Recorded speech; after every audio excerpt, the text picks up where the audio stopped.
Hi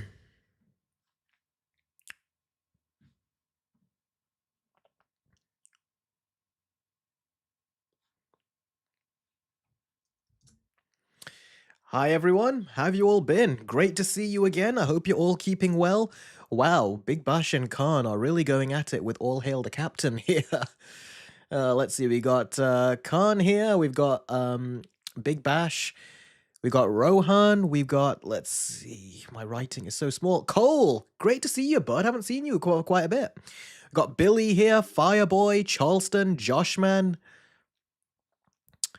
Let's see, Billy says, I just entered and found an unskippable 1 minute ad. Yeah, that happens. Don't worry. At the beginning, I let the opening thing play a little bit before I actually log on to the stream, so it's all right. Oh, we got Spirit Hero here as well. I hate anime. All of you who are watching right now, comment. I can give all of you a quick shout out right now. Anthony Collins says, Merry Christmas, even though it's not Christmas anymore. The sentiment is still understood. Thank you very much. The sentiment is very much appreciated. In fact, it's not Christmas, you're right. And me and my brother, we were watching some more Christmas-related stuff a couple hours ago. We were actually watching a bunch of our Cartoon Network shows, some of the Christmas specials. So we watched Christmas specials of the Powerpuff Girls, which is the one Christmas special episode, really good episode. We also watched a Christmas special of Kids Next Door, Christmas special of Ed, Edd and Eddy, and then we also watched a Christmas special of Foster's Home for Imaginary Friends. And on top of that, so my brother at that point, he was supposed to leave after the third one, which was the Ed, Edd and Eddy Christmas special. But then when I said I was going to put the Foster's Home one on, he wanted to watch that, so he watched that with me. And then after that, for myself, I watched a Christmas special of the Justice League show.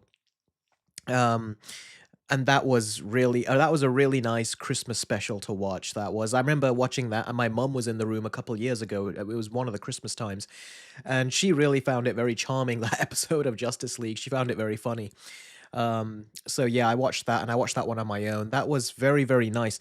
And Iron Warrior has just reminded me, because he's done a super chat, which is very much appreciated. I'm supposed to take my notes out and make note of that, and I completely forgot to do it. So bear with me on that.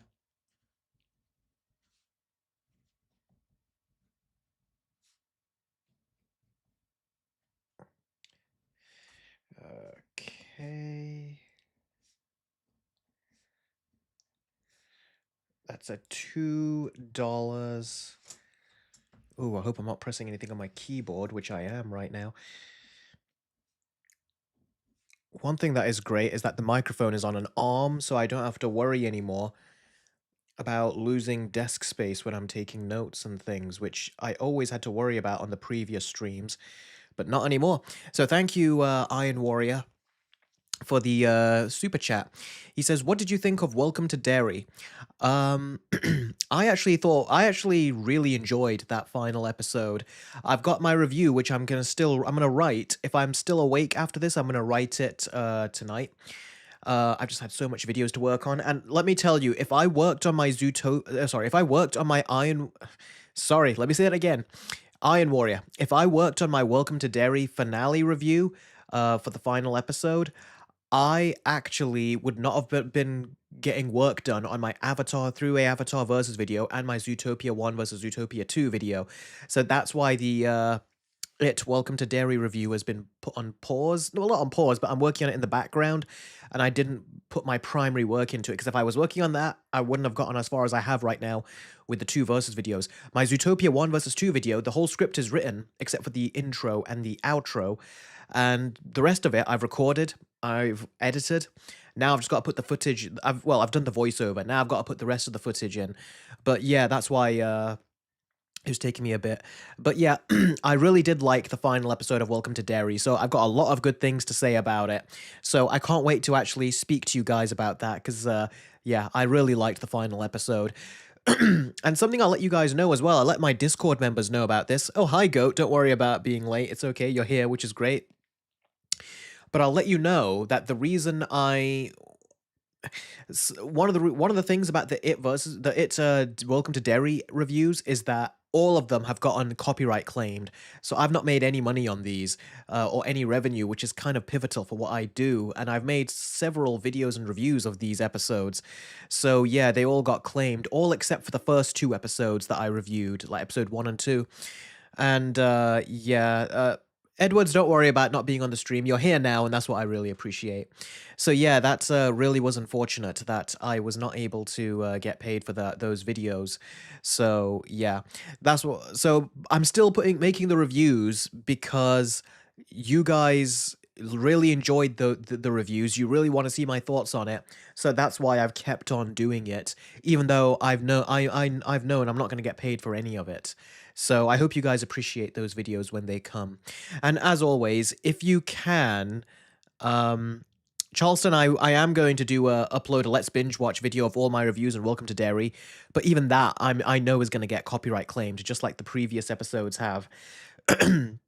So that's why if it's within your if you you know if you're able, any support or via any support via Patreon or the super chats or the Streamlabs chats you do, in particular the Streamlabs chats and the Patreons, they really will help support the channel because, like I said, I made these videos because I know you still enjoy it, but it has taken revenue away from me in doing so, especially spending time on them.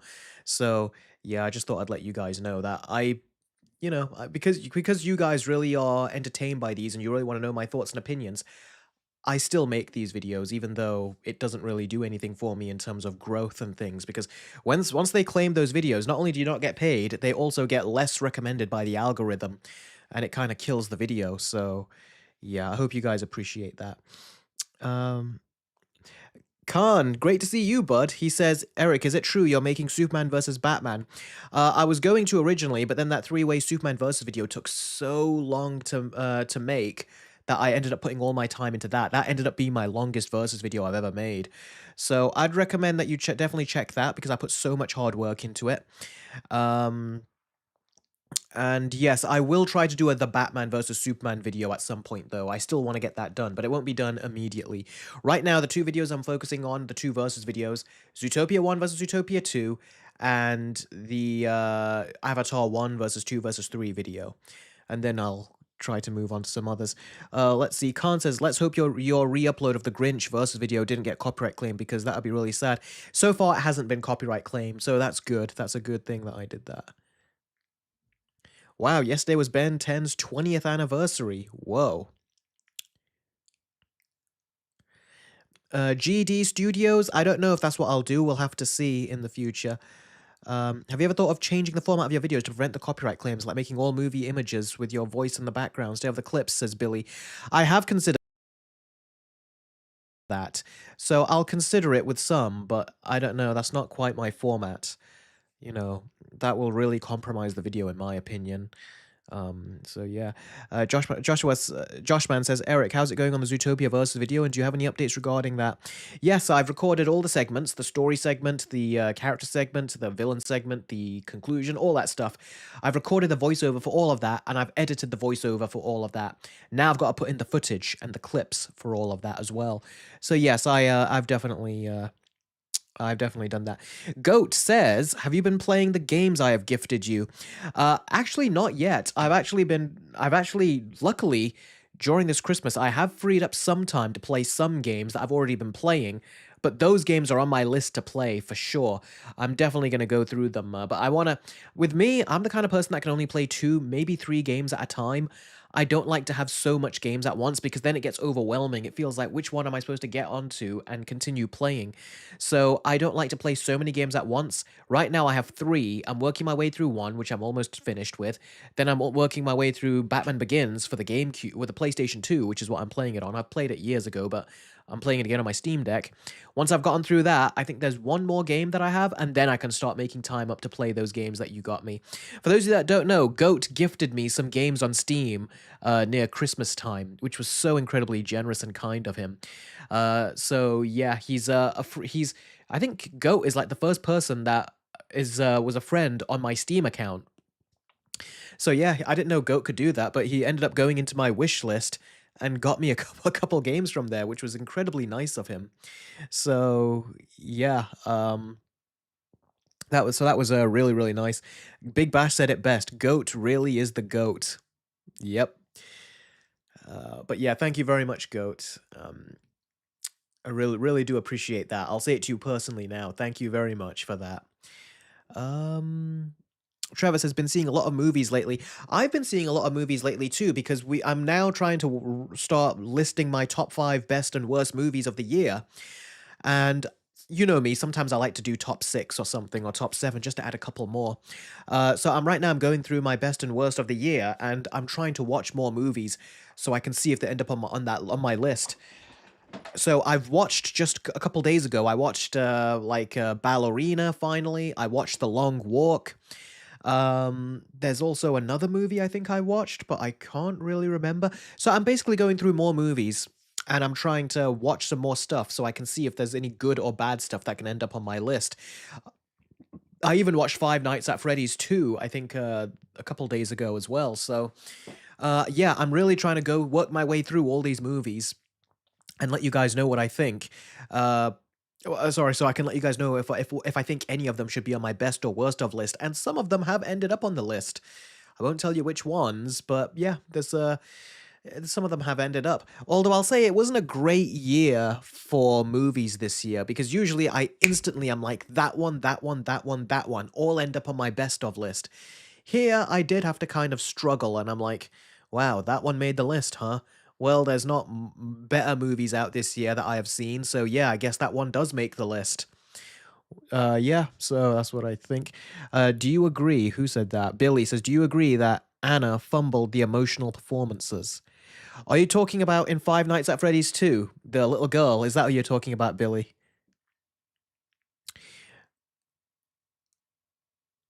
The Reels Corp. What do you think of the Avengers Doomsday teasers?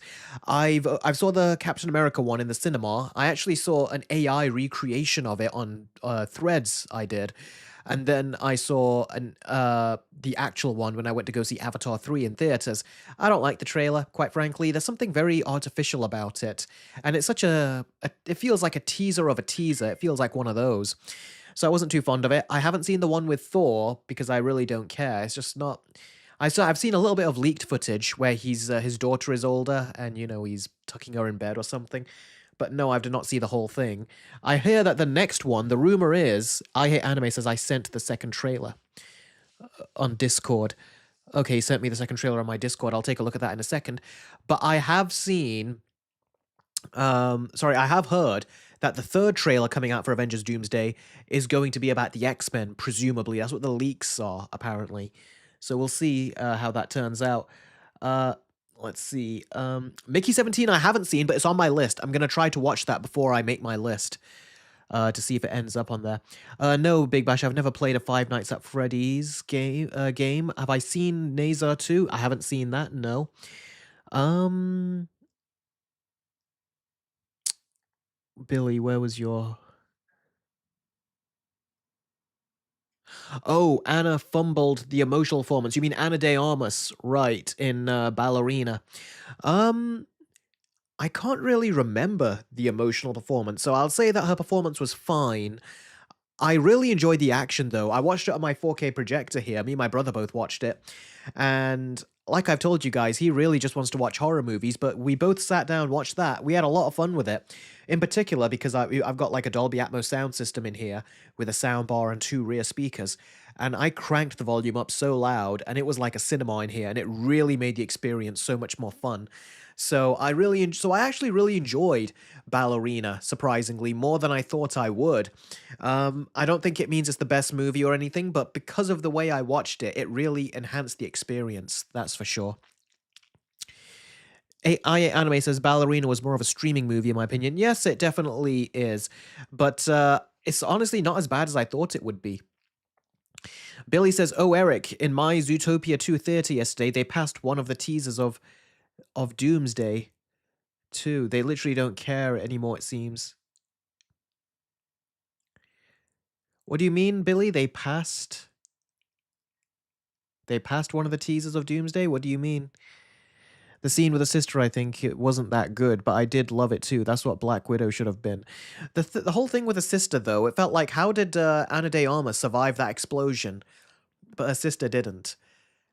And as we only just find out last second, it's like sister, and I'm like, wait, what? Like it's a bit plot armor, which is not very good. I'd say that. Cry Kid Legends. I haven't watched it, but that's on my list. That is one of the things on my list. Please do. Goat says, please do Popeye the Slayer Man versus Winnie the Pooh and Honey versus video. I don't know. We'll see. We'll see if I do. Yes, I know. Big Bash, that ballerina bombed. It really did. Yeah. What a movie you like that everyone hates? Um, a movie that I like that everyone hates. I don't know if there is a movie that I like that everyone hates. I like movies that a lot of people are mixed on or don't think much of. Like I've said, I like Spider-Man 3 and X-Men 3. They're not great films, but I like them. I don't know if there's a movie that I like that everyone else hates, though. I'm gonna have to think about that one. I know I have been asked this before, but yeah. No, I've not seen 28 Years Later, and I've not seen the newer ones either. Have you watched Knives Out 3 yet? Yes, I have. I was not too fond of it. I think it's the worst of the three. And there was fun to be had in there, but it's of the three, it's the least interesting, has the least interesting characters, and it's the one that I am the least likely to watch again, even though I've seen the other two multiple times. Neil Senior says, "Did you watch Volume 2 of Stranger Things?" Not yet. I'm busy working on some videos. I'll watch it soon, and then I'll consider making a video on it and talk about what I think. But from what I've heard, geez, is it bad. I texted my sister, and she says it was trash. Yeah, she says that it was a waste of like 3 episodes. I think they released. She goes, it was a waste of the episode of that amount of episodes. And I hear a lot of people complaining about it, saying it feels like nothing is really happening, like they're stalling and wasting time. Spirit Hero says the 2026 Animal Farm trailer is absolute trash. Another great dark story ruined by Seth Rogen. Yeah, Seth Rogen seems to do that quite a lot, which is bizarre because he produces The Boys and also produces Invincible. Stuff that actually does stay true to the source material, or if it makes changes, they're smart changes. But then in he comes doing stuff like this. It reminds me of The Green Hornet. There you go. That's a movie I like that everyone hates. A lot of people don't like The Green Hornet because they think it does not stay true to the comic book roots. But to me, I don't know what the comic book roots are. So for me, I just found it to be a fun comedy. But I can imagine why people would not like that. But for me, I did very much enjoy that movie. Your Inside Out video kinda surprised me. I still liked it, says Anthony Collins. Oh, really? Well, how did it surprise you? In what way? I'm curious.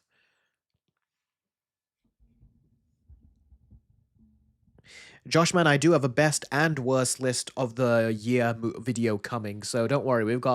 I've got plenty of videos coming where I'm going to be talking about these things that you want me to talk about. And what's crazy is that Andy Serkis is directing it. Yeah, I saw his picture around. I didn't know if it's because he was directing it or he was in it. That's surprising. I Hate Anime says, I've rewatched Knives Out 3 to see if there were hints in the beginning, but it felt like I was forcing myself to watch it rather than wanting to watch it. Yeah, they spend about 35 minutes before you actually see Daniel Craig's Blanc character. And I think that was a problem. I think they could have gotten across all that stuff in that first 35 minutes whilst Blanc was there. That's what they did with the first two movies. You find out these characters, their issues and problems while he's there. But in the third one, he's not there for a long time, and I remember I was dozing off a bit. I was like, man, this is so tiring. So yeah, I wish they would have done that better, personally.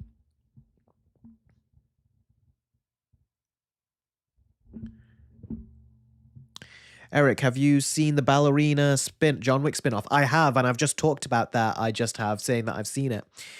So yeah. Hot take, but Stranger Things should have ended at season 3. While I don't think the season was perfect, I felt like the series felt completed at that point.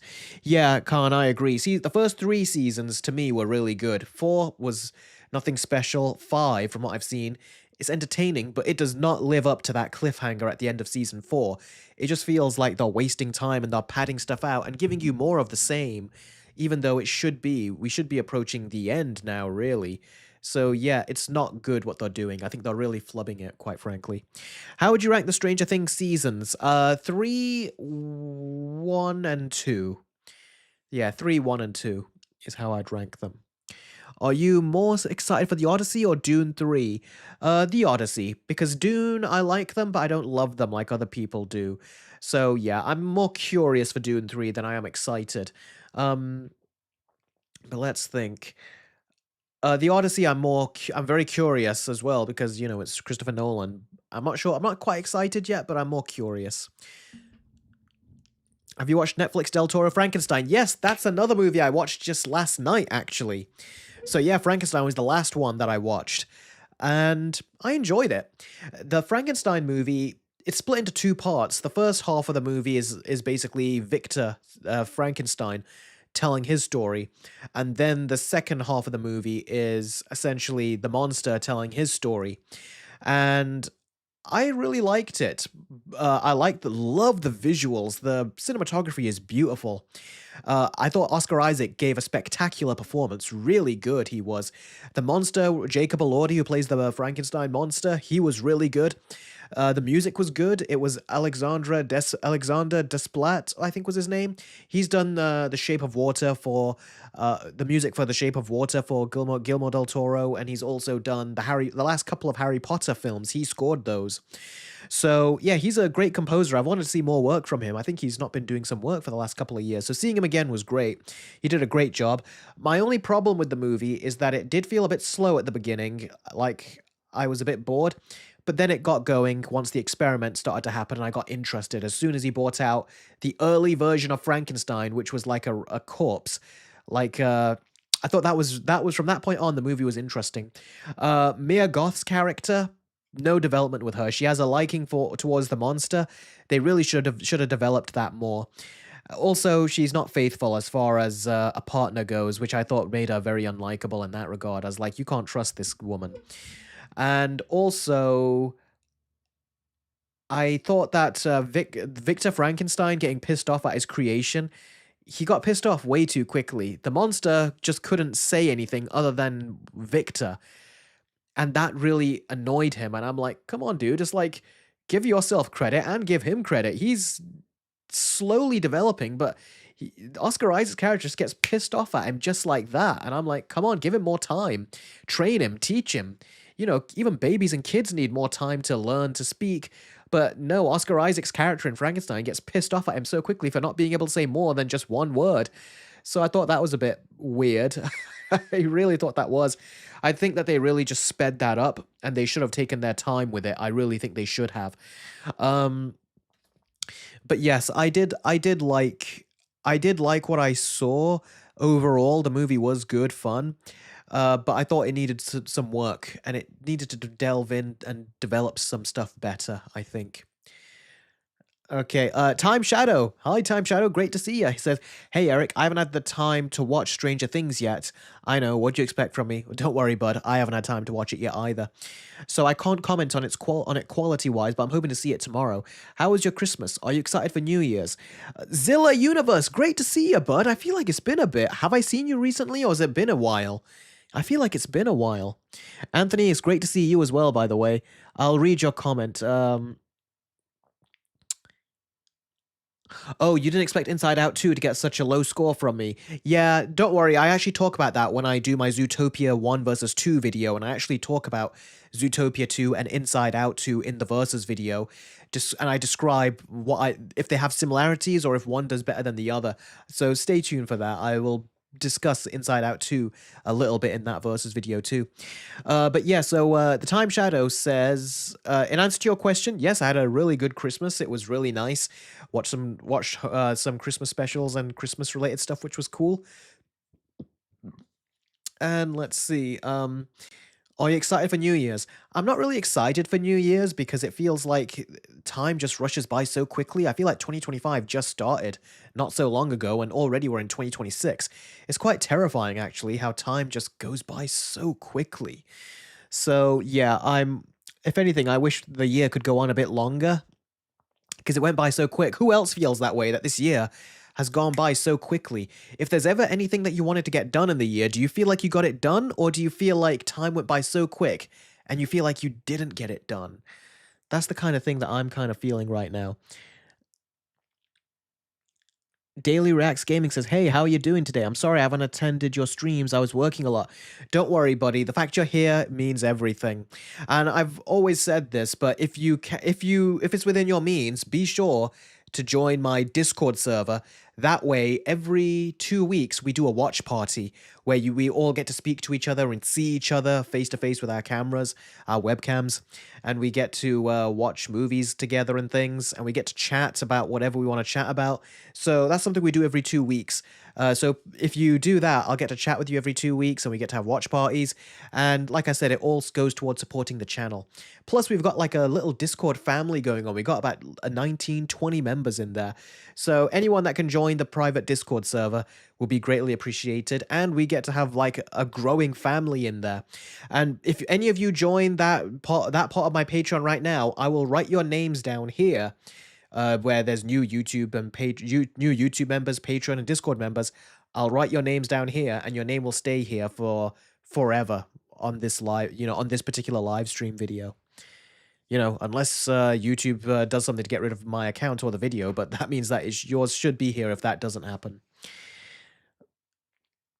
Oh, Trevor says, that reminds me that I just downloaded Discord last week. Oh, really? How are you finding it? Discord is very new for me. I only opened it on June, I think, which was the month of my birthday. I had never done a Discord before, never knew how to use one or how to manage one or how to design one, but I think I've done a pretty good job. And yeah, basically you can check out all, if you want to join it, I'll be there all the time. Every 2 weeks, you can join the watch party, and it'll be great to speak to you, to all you guys that I've been speaking to just through the live streams. Neil says, me personally, I really enjoyed Stranger Things 5 Vol 2, and I'm excited for the finale. That's good. I'm glad you enjoyed it. I've heard some things that don't sound particularly good. Apparently, there was a breakup. I'm not going to say what, but there's two characters that kind of things don't work out for them relationship wise, and audiences had no idea that the characters broke up. Apparently, the creators of Stranger Things had to say, yeah, these two characters have gone their separate ways. And we're like, I haven't seen it, so I don't know for sure. But even my sister was like, yeah, she was confused. She thought that scene was them getting together, but turns out it wasn't. That's bad writing. Everyone's come out and said that's bad writing if the creators have to tell you that these two characters in Stranger Things have gone separate ways, and the scene doesn't say it, but they have to tell you. That means they did not write it well. That's not a good thing. There's Cole. Look, Cole said this. Oh my god. A lot of people are saying the same thing. Look, Cole here says, yeah, I had no idea that they broke up in that scene. That's what everyone is saying. Oh, wanted to make more videos this year, but sadly I've been busy and don't seem to know what to make a video about, says Anthony. Yeah. Oh, Billy says, oh my god, I hate that freaking trope. Yeah, I hate that trope too. Yeah, that happens. Anthony. I've been there before as well. It's gotta be more than knowing what you want to do. Once you got it in your head, uh once you got it in your head of what you want to make, you want to have a vision in your head of what the video is meant to look like. I remember when I made my first Versus video, which was the Lemony Snicket versus a series of unfortunate events video. That video, when I worked on it, it actually took me a month to make that whole video, and that's because I was trying to come up with my style. And then eventually I figured out my style, and my Versus videos now are my style. You know what my style is.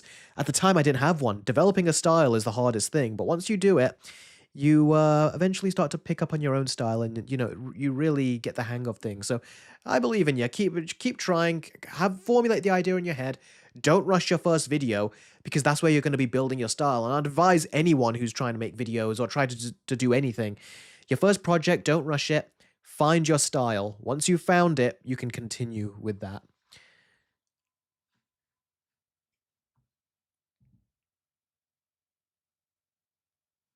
Oh, that's great. That's great, Big Bash, that you managed to watch so much stuff. This is one of those, Charles said, this is one of those rare occasions when my sister even admits Stranger Things disappointed her, and she loves Stranger Things. She actually stayed up till 1 a.m. to watch it. Wow. That's commitment right there, and it disappointed her. Looks like they didn't repay her commitment to the show. They didn't. All right, I hate anime says let the battle commence. Okay then. Dailies react. I'm not doing it chapter 1 versus it chapter 2. I'll probably do it in the future when maybe another Welcome to Dairy comes out. I can then maybe do another one when it is trending again, but not right now. Right now, other things are trending, and I'm really trying to keep up with those. Once I've done Zootopia 1 versus Zootopia 2, and once I've also finished as Avatar 1, 2, and 3 versus, I am then going to be moving on to other versus videos I've wanted to make of older movies that I said I wanted to do. So I'm going to be doing that. Like I said, one is a childhood cartoon, which I'm going to make a versus video of, and I hope you guys enjoy that. Okay, so Trevor, I've already mentioned this earlier. I really love the finale of Welcome to Derry. I'm going to be working on the review of it. And like I said, these reviews have all been copyright claimed, all except for one of the reviews I did for it. So I don't get paid for any of these reviews, but I do them because I know you guys love them and you kept asking me to do more. So I'm going to do it for that reason, but bear in mind, YouTube, I keep getting copyright claimed because of it, which is sad. The HBO Max are usually very bad when it comes to copyright claims of these kinds of things. So yeah, it's not been good for me. Big Bash says when we'll get to the stories. Right now, we're going to be getting to the stories. Okay, so the first story we're going to be talking about is one that really quite saddens me. The Legend of Aang, The Last Airbender will skip theaters and debut on Paramount Plus alongside the new Seven Havens series. Now, the Seven Havens series is meant to be an Avatar show, another spin-off Avatar show, kind of like how Korra was, but it's meant to be made by a different creative team. The original Avatar creators are not behind it. I think they're monitoring it, but it's not theirs. They're working on the Legend of Aang movie, which is what we've all wanted to see, and this saddens me. Now, look, you guys know that I normally prefer to watch stuff at home, but this is something I actually was looking forward to watching in the theater. Not only because Avatar, they're making this for theaters, and that means it would have been a more theater experience, but also because Avatar, it's been such a long time since the show has done any continuation, minus Korra, that we've always wanted to see these characters, Aang, Sokka, Katara, Zuko, Toph. We always wanted to see them back, not in Legend of Korra where they're old, but in the normal Avatar series. We've wanted to see them again. And now we finally got them. To bring them back in theaters was just magical. I was like, I would love to pay. I would actually pay to go see them in the theater. And I think a lot of people would. And if you take a look at other, like, more adult anime stuff, like Demon Slayer and all this other various stuff that's been coming out, animation has actually been doing very well in theaters. And I think something like Avatar: The Last Airbender, which is 20 years old now, and I think this year it's 20 years old, that means there's a couple of generations worth of kids, and even older people, like older generations, like my parents were watching Avatar with us too. They loved it. We got them into it after I finished watching it, and they really loved it as well. They really liked it. They even watched Korra, but they preferred Avatar, the first 3 seasons. And when I told them that they're going to make a movie, first when I said that they were going to make a Netflix live action series, they didn't care. When I said they were going to do a movie with them being older, they were really interested. They were like, that sounds good. So that's something that even they would have wanted to watch as well. And I don't know if they would have watched it in theaters, but it would have been something that basically I'm saying is that there's such a huge audience that knows of Avatar, and they would have wanted to see it in theaters. Which is why it made me all the more surprised that Paramount decided to just put it on streaming. That is a real shame, that is. I think they could have done such great business if it went in theaters. And this is, well, first of all, you guys know the Ellisons own Paramount, and we all know they're trying to go after Warner Brothers. I've talked about them on my streams previously. Now, they sent Avatar, the Legend of Aang, to streaming. It was their call. Now, what I'm wondering is, the Ellisons decided to put this on streaming. Now, why? Didn't they just say, because they're trying to win Warner Brothers over from Netflix, and they're trying to do a hostile takeover and everything to buy the company of Warner Brothers. And one of the things they said is that they are going to push for the theatrical experience in theaters. Now, right when they say this, they end up doing this, taking a movie that had such potential to do great business in the theater, and they're just dumping it on streaming. They've taken something away, something special, away from theaters. Like I said, the Demon Slayer movie's done well, Chainsaw Man has done well. There's a lot of, what was it, Nazar 2 did very well. There's a lot of animation that is doing very well in theaters, especially coming off of just, Zootopia 2.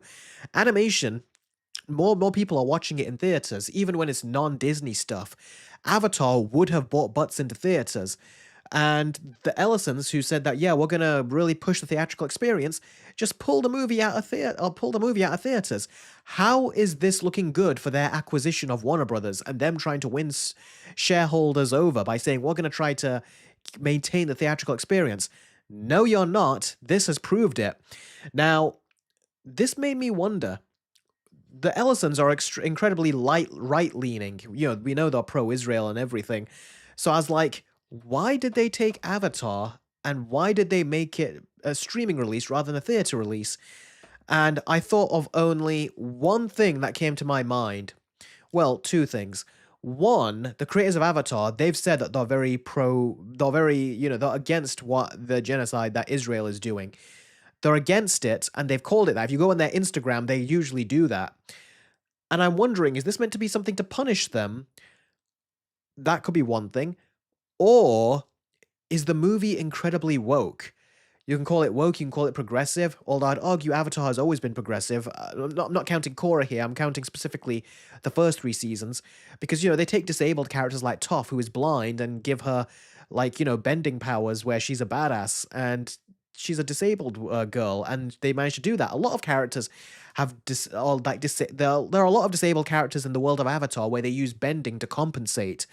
So I'm just wondering, I'm like, they've been woke before, but they've been woke in a very good way.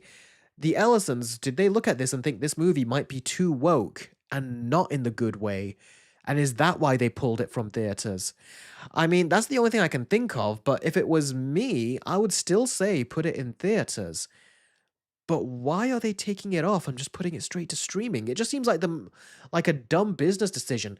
I mean, if they wanted to, they could have put it in streaming after it was in theaters, but they didn't even do that. They just said, "No, we're just dumping it on streaming." It just makes no sense. I don't know what the thought process is behind this. And if anything, it's just kind of making them their stand against, Netflix by saying, "Don't worry, we will buy Warner Brothers and we promise you we will maintain the theatrical experience." And then they just go ahead and throw Avatar on streaming, a movie that would have done well in theaters. It is not a good look for them, especially when they want to buy Warner Brothers. This is not winning anyone over because their strategy is just they've basically told us what their intentions are. We're going to buy Warner Brothers and we're going to keep the theatrical experience. And then they've just done something that proves the opposite. So this was a very bad call on their part, and I'm just personally kind of upset about it too. Don't get me wrong, I much prefer watching movies at home. In fact, when I watched Avatar: The Way of Water on my 4K projector here, I actually said to myself, I was like, wow, you know what? Now I got to get up and quickly go to the theater to watch Avatar 3 because I timed watching Avatar 2 before watching Avatar 3. And I said, you know what? I would actually prefer if I could just watch Avatar 3 on my home right now on my projector. I would much prefer if I could do that. And well, I can't do that. I had to go to the theaters, and it was a good experience. Don't get me wrong, but I prefer watching certain things at home now, especially if you have a good setup, a good home theater setup, which I do. You can just watch stuff at home and enjoy it more. And so that's why with Avatar, you'd think I would actually want to watch it at home and enjoy it more here. And I'm not against it, but it would have been nice to have a return to the world of Avatar with Aang, Sokka, Katara, Toph, Zuko, all of them. It would have been great to have a return with them in theaters. But the fact that it's left theaters is quite sad. That is genuinely a sad thing to me. I feel like it's a missed opportunity. I mean, even if they could give it a limited release, maybe, or a temporary release, but they're not. They're just dumping it on streaming straight away, which is kind of sad. So, what do you guys think of this? Do you wish they would have maintained the experience in the theaters of Avatar? Because I wish they would have. One thing I'll quickly say before I read your questions and read what you guys think. I trust the creators of Avatar, but let's hope they did this movie right. And like they did with the Avatar The Last Airbender series, and I hope they did not make it woke in a negative way, because it was very progressive in a good way, the first three seasons, in a way that you don't even think about it. I hope they didn't do it in a way that was too obvious this time round, where it was like, just obvious what they were doing. I hope they didn't do that. Okay, let's read your guys' questions. Uh, Maybe they got cold feet. Cold feet about what? I think it would have been worth putting in theaters, especially considering however much they're probably paying to get it made. Because if it's going to be a theater movie, I'm sure it had a theater budget. But throwing it on streaming, that's bizarre.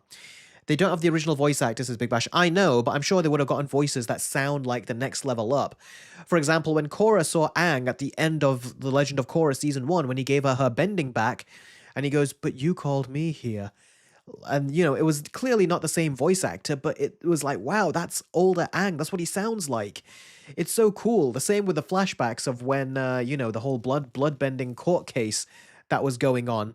Even that was fun to watch with Aang. So it would have been fun um I don't care if it's not the same actors. It would be fun to me to hear them do the voice, these new people do the voices.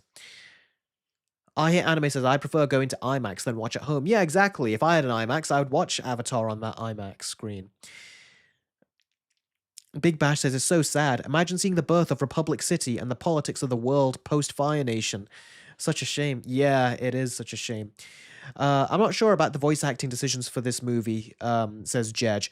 I love Stephen Yeun, but Dante Bosco is right there and still active. I agree, they should have got Dante Bosco back because his voice is so distinct and he sounds the same despite being older, so I wouldn't mind if Zuko sounded the same despite being older as well. The Time Shadow has done a £5 super chat. Thank you very much, The Time Shadow. Really appreciate that. He says, I was just wondering if you have a release date of that video yet. Sorry to sound impatient, but I'm really looking forward to seeing your thoughts, is all. Don't feel impatient at all. Don't feel sorry. Sorry, I mean, don't feel sorry at all. Um, I have to, let me get my words out right. I've, it's recorded. I've got the footage on my phone, which is where I recorded it for higher quality than my webcam. All I gotta do now is just edit it. It's all done. It's recorded. The voiceover is edited, so I use this microphone, not the microphone from my phone. So yeah, this is edited. I've just got to piece it together now, is all. And don't worry, it should come out in a day or two. It should come out, but hopefully by I'm trying to get it done as soon as I can. After this, I'm gonna see if I can go straight to getting it edited and stuff. So don't worry, it is getting done, buddy. I promise. I'm making sure it's getting done. So. But yeah, you'll enjoy it. It's a long video. I made sure that I spoke a lot about it to make sure that you got your commission's worth. And I hope you enjoy it. I'm not going to tell you what I thought about it, but let's just say I talk a lot about Once Upon a Time. For those of you that don't know, the Time Shadow commissioned me to react to to watch the whole first episode of Once Upon a Time. It's a show that is based around a lot of fairy tale characters and stuff. And it actually opens with a Snow White sequence, where Snow White is dead and the dwarves are around her and the prince shows up. And I actually make comparisons between the first episode of Once Upon a Time and I make comparisons to the Disney live action remakes. And I compare how this show from many years ago, with a smaller budget, much smaller budget, how it did compared to the bigger Disney movies with the much higher budget. So yeah, yeah, make sure that you watch that if you want to know my thoughts on that. But I've got a lot to say about that, and you'll really get the Time Shadow. Basically, you'll really get your commission's worth, and I hope you enjoy it. Okay.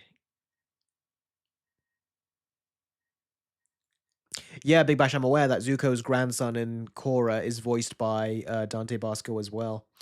In fact, Toph's daughter, not Lynn, but the other one, was it Sue? Was that her name? I can't remember.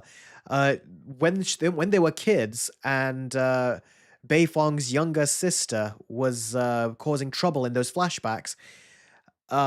If you that was She was actually voiced by the actual voice actress that did Toph. She voiced her younger daughter there, so I don't know if you knew that. That's what she voiced. And that was, I thought, rather fascinating. I'm wearing yellow and blue. I'm not wearing yellow and blue. I'm wearing this is gray, not yellow. Let's see. The G Gamer says the commissions are worth it. I'm glad you thought so, G Gamer. I really hope you enjoyed the commissions that you did and that I actually made for you. I hope you enjoyed those. And yeah, Time Shadow, he's got a big one. He's got a really big one coming. Miss Crazy Cat Lady says, "Why SpongeBob get theaters while Last Airbender gets streaming?" Yes, in fact, I wonder if the failure of that SpongeBob movie did not do well in theaters. That just hit theaters. I wonder if that is also something that contributes to the Ellisons thinking Avatar's not worth putting in theaters. But the thing is, Avatar is more special than SpongeBob because SpongeBob, you get so many episodes all the time. You've got plenty of SpongeBob episodes and plenty of previous movies that are at home that you can watch. And maybe there's some kids can catch up on that they haven't seen, so they don't need to go to theaters to see the latest one. And it's just a matter of time before it comes on streaming. I don't think it will take long for it to come on streaming or on digital, seeing as it's not done well in theaters. So there's no push or like major incentive for people to go see that in theaters. But there is a major incentive for people to want to go see Avatar in theaters. It's a 20-year later comeback. So it would have been so cool, but they didn't do that.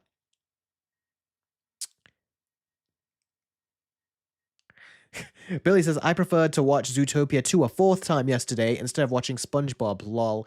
Lol indeed. In fact, I feel like actually going back to watch Avatar 3 in theaters again. Like, that's what I want to do. I want to go watch Avatar 3 in the theater again because I did have a good experience. And also, I want to watch it without 3D this time. Because it was hard to actually track what was going on a bit with 3D, and there was no real color in the movie. You know, I would have liked more color to be in the film as well. That would have been nice. Big Bash says the commissions mean more Patreon content. They do indeed. I Hate Anime says, I do plan to commission a video at one point, but I can't decide what I should ask for. Well, ask for whatever you want to ask for. And yeah, I'll get it done. Is there a show or is there a movie that you've wanted me to react to and you want to see my reaction to on the whole thing? It's like, think about it. And once you've come up with one, even if it's an episode of a cartoon or something that you want me to watch, just send it over. Tell me that you want to do it, do the commission, and then I'll get it done. So yeah, Big Bash says, when I was watching Avatar 3, I was thinking about The Last Airbender, especially the Fire Nation. Yeah, there's definitely some of that in there. Yeah, Crazy Cat Lady, Dante Bosco does sound the same since Hook. He's got a very youthful sounding voice, which hasn't really changed. Alex says, look at my comment. Okay, where is your comment? Oh, sorry about that. I thought you were talking about me. Alex says, no, I mean Cyclops is wearing his comic accurate suit from the X-Men animated series in the Avengers Doomsday leaked trailer. Oh, is there a leaked trailer of Cyclops? Let me look at my Discord server. Give me a second.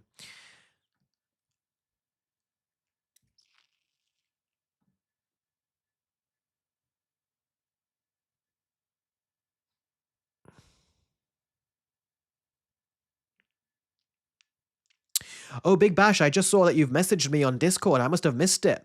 You were asking me how was my Christmas? Hope it went well. Did I watch any good Christmas specials or movies? And hope you had the best holidays. I did. I had great. I'll respond to you now on video. Probably is better. Yeah, I had a great time. Great movie. We had watched some great Christmas movies and things. Even today, like I said, we were watching some Cartoon Network Christmas specials with my brother. So yeah, had an absolutely great time. Wonderful time. Let's see.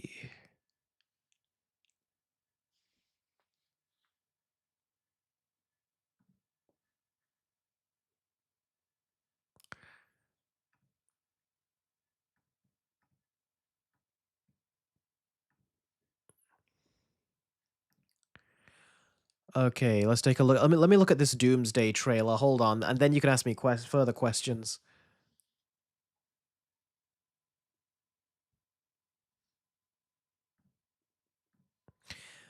Uh, the first trailer for event. This is something that Movie King 3000 has posted on my Discord server on the Marvel channel, on the Marvel's discussion posts.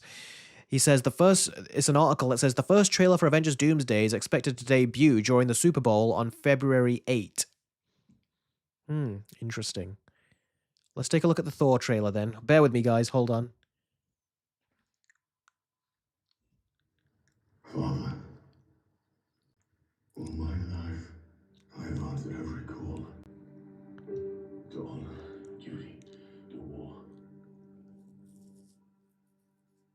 Looks better shot than what we've been getting with recent Could movies. be something I never sought.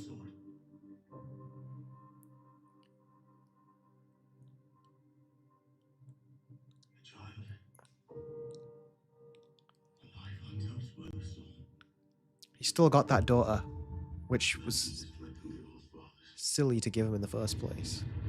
So that I may fight once more, defeat one mortal enemy, and return home to her. For not as a warrior, but as one to teach her not battle, but stillness. If kinder never knew. Please fly, my words.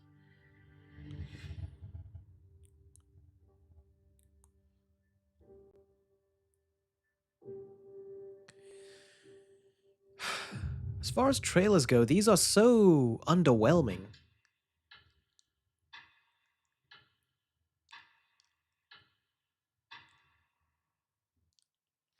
Okay, I've seen it. Could you guys hear it when I was watching it?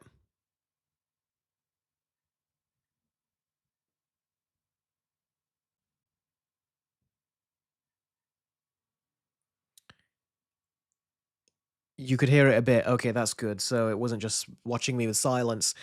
Uh, it's. I like how he's acting more serious. It's great to see that because he was not acting like that at all in Thor: Love and Thunder. But at the same time, it's just kind of exhausting. It's like, do we seriously like him having the daughter? It's like that's not particularly something I cared about. I don't think anyone cared about that. So I hope they dispose of that kid or maybe give her a good use because it just seems so out of place for Thor to have a daughter right now. But yeah, in particular, they're just trying to. I still don't see the point of bringing these characters together. They need to sell us on Doctor Doom, is what they really need to sell us on, because we haven't even seen him introduced at this point. There's no build up or lead in or anything. We know nothing about him, and he's meant to be the big threat that they're all teaming up to fight against. That just seems wrong to me. It seems like they needed to really build him up properly, and yeah, that trailer has not made me any more excited. They're still trying to say Captain America will be in the next Avengers movie, Thor will be in the next Avengers movie, the X Men will be. Yeah, but there's no point bringing all these characters together unless they have a proper good villain to fight against. That's what matters. Yeah, I wish Spider will. I 100% agree. I wish they retcon Love and Thunder as well. Big Bash says Love and Thunder was so ass, especially how they handled cancer. Yeah, it was so insulting. It really was. Very insulting. Ethan's Drawing says, Hi Eric, how you doing today? I am doing very well. It's great to see you, bud. I spotted you because you're a member. I could just see your glowing name right there. What do you think of the Steve Rogers trailer for Avengers Doomsday, says Rohan? I didn't like that either. I thought that was just quite... It's like it's undoing the great ending Captain America had in Endgame. And again, it just feels like they're trying to win us over with look at the Avengers characters we got in here, when really they should be winning us over on the villain and the story. But they're just trying to say, look at all these cast members we have. I don't care about the cast members. I care about what they do with the story and everything, and they're not doing particularly well, I don't think. So yeah.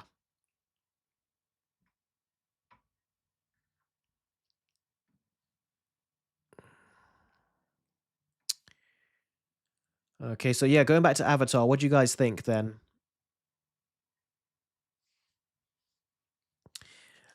I Hate Anime says, I'm not sure if I'm torturing myself having to rewatch Avatar just for these trailers. Don't do it just for these trailers. They'll end up on the internet like we've been seeing. So if you don't want to watch it again, don't watch it again. Okay, so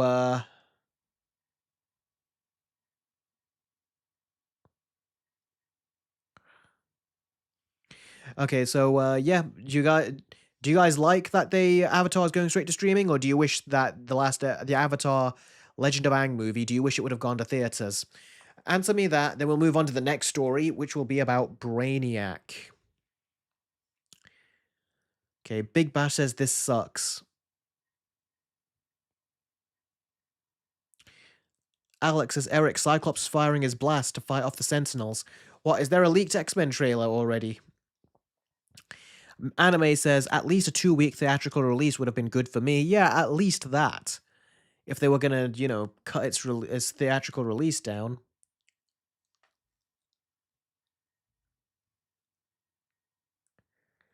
Hui doesn't care without the original voice actors. That's understandable, but I think it could win you over if you actually maybe watched a trailer or something. Because, like I said, they had new voice actors for the characters in The Legend of Korra, and I was fine with it. It's just I didn't want Korra to be the main character in that. It was depressing that she was, to know that Aang was dead. It was so depressing watching The Legend of Korra. It was a fun show, especially when I was watching in season one. I was like, this is a new world and everything, but it was so sad to me coming off of Avatar The Last Airbender to think that Aang is dead, Sokka is dead. And at the time, in the first seasons, Katara says, "All my friends are gone," meaning that she's the last one alive, and it was so depressing.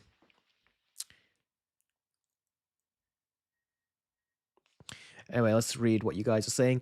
Jedge says, hilariously, even the Avatar live action made 300 million despite being terrible. So I wonder what this would have made. Yeah, it would have made a lot, I think. Probably about $600-700 million, what I think. A poor business move, says the Dark Lord. Legend of Aang should go to theaters where Aang can show his awesome trick to the world. I agree. Uh, I, I hear anime says there was another Doomsday trailer that appeared on my recommended, but I immediately blocked that video. Okay, fair enough. Jedge says, did you ever hear the theory that Sokka died defending Korra from the Red Lotus? Um, I heard, yeah, was that the theory of when he caught on to the villain of the second season, who then did something to stop Sokka's heart, and Katara started crying when she found Sokka's dead body because she didn't hear from him for a couple days. That was sad. It was very sad. It was, yeah, that was very sad. I heard, but thankfully it was just fan fiction. It didn't actually happen.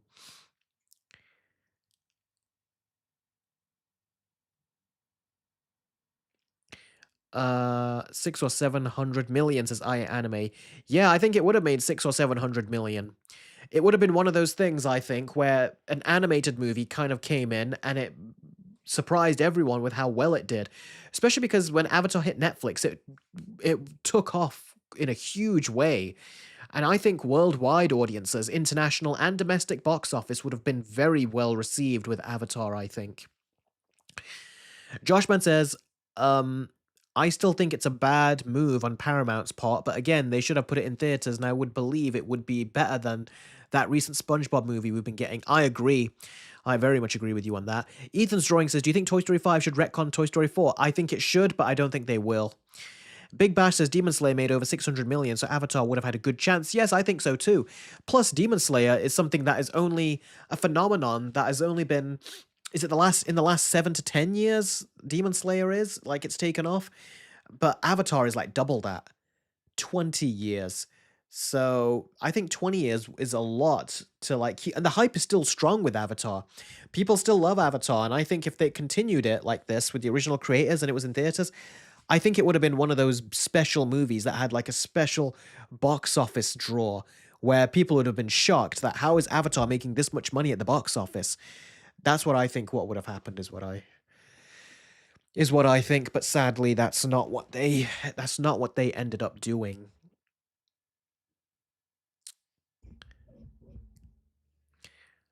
I think it's much more simple. Paramount hasn't had a big successful animated film at the box office since 2015, says Zilla Universe. Their only success was Mutant Mayhem, and even that one barely made a profit. Yeah, Eric, have you seen Nazar 2? I have not. Alex, you sent me the link. Where have you sent me the link? Because Anime sent me the link on my Discord, and I instantly got it. Where are you sending me the link?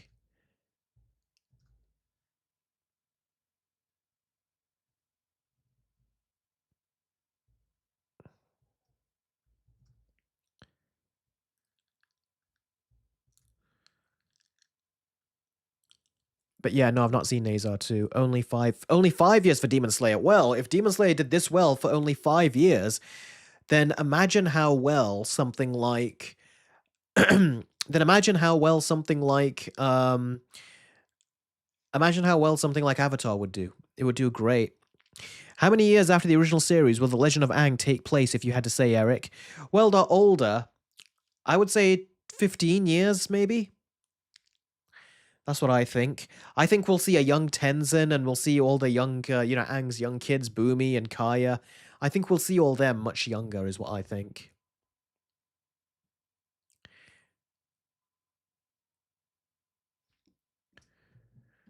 Joshman says, "Do you know what's worse, Eric? We're also getting a third Paw Patrol movie in theaters. Then we are getting also getting a third Paw Patrol movie in theaters. Then we are getting another third Paw Patrol movie in theaters instead of The Legend of Aang, and it's stupid. Plus, I guarantee it's going to make money."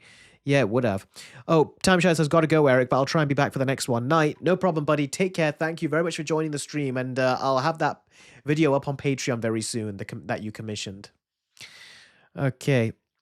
Movie Man says, "By the way, Merry Christmas, Eric." Oh, Merry Christmas to you too, Movie Man, and thanks for joining the live stream. Missed you, buddy. It's nice to see you back. And by the way, if any of you can send me a link to that third leaked trailer of Avengers Doomsday, the one that presumably has the X-Men in it, be sure to send it to me. And if you're on my Discord, send it on the Marvel text channel, like Anime did yesterday with the Thor trailer. That's a great place to put it.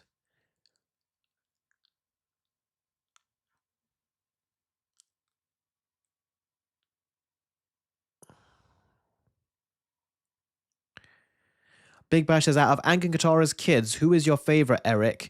My favorite is Tenzin, without a doubt. Also, thoughts on Aang's grandchildren? His grandchildren, they can be brilliant, but also quite dumb at the same time. It's kind of amazing. So, yeah.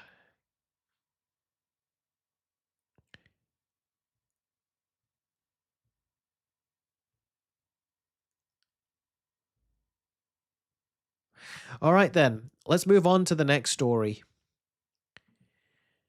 Looks like we've got our Brainiac in the form of an actor called, bear with me now, Lars Eidinger. Now, let's get my stuff up here. Okay, now he's playing Brainiac. Now, Brainiac, let me see. Ooh, did I save an image of Brainiac?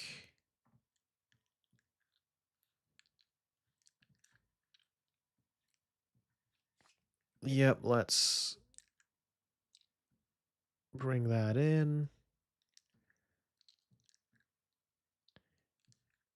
Here we go. There you go. That's Brainiac right there. That's one of the images with him in it. He's got various different forms throughout the movies. Sorry, throughout the various interpretations. He's got a lot of different forms. But this is one of the forms. I Hear Anime says, "Who the heck is that?" Well, it was kind of funny. It's like James Gunn did this casting, and it's kind of ironic that when he cast this guy as Brainiac, people's reaction was, "Who?" Like the same meme that James Gunn created with the first Guardians when he went, "Who?" is essentially what people said about this guy. They were like, "Who the heck is that?" Uh, so yeah, all right, let's talk about it. So this guy is called Lars Eidinger. Now, this will be what makes this special is that this will be the first time Brainiac has appeared in live action. He's appeared in animated movies, in TV shows, both live action and animated. He was in Smallville as well, which I think was one of the more memorable Brainiacs. He was on the Superman animated series. I think he was in Justice League at a point. I could be wrong, the animated show. But yeah, he was in a ton of stuff, but he's never been in a live action movie. The closest he got was being in the Tim Burton Superman Lives film, which was actually Tim Burton was going to star Christopher Walken as Brainiac, which would have been great casting because Christopher Walken, especially in the early days, when he played the Headless Horseman and stuff, he would have been great casting to play Brainiac. Very different and freaky and scary and odd. He would have played all of those. And interestingly, there were rumors going around. I don't know if this is true, but there were rumors going around that Dave Bautista had also auditioned and was close to being signed on for Brainiac. Like they were even talking about contract negotiations, but apparently it didn't go through. Now, this brings us to Lars. Now, he, I think, looks like a good choice as well, because he looks odd, just like Christopher Walken. He's very tall. He's 6'3", and I think David Corenswet is 6'4", and Lex Luthor, Nicholas Hoult, I think is 6'3". So they're trying to keep height wise, keep him very similar to the others. Although I think Brainiac should be taller than them, is what I think, but they try to keep him at a similar height. And he's also got a very strong German accent. And if you listen to him in an interview, his voice, his accent, it sounds very uncommon to the average Westerner, to our average ears. We've not heard a voice like his very commonly, so it's going to throw us off a little bit, and I think that's good. It will make Brainiac sound very different, I think, compared to, like just a generic sort of like Western voice or accent. It's not necessary, but I think it will make him sound a little bit more otherworldly, especially if they put some kind of filter on his voice in editing. And so this guy, I think, has the voice down. But the interesting thing is that he's a no-name actor. No one, like I said, the Who meme is what people played with this guy. Like, who is he? And rumor has it is that they don't have much money over at DC, like the studio, Warner Brothers and stuff. So they can't hire a big name. But I think that's kind of important to cast a big name for a villain especially. Because if you look back at the what made DC a winning formula for DC is that what they did is in order to make these superhero movies feel more legitimate is they said, let's hire some big name actors. And they really started all of this with Richard Donner's first Superman movie.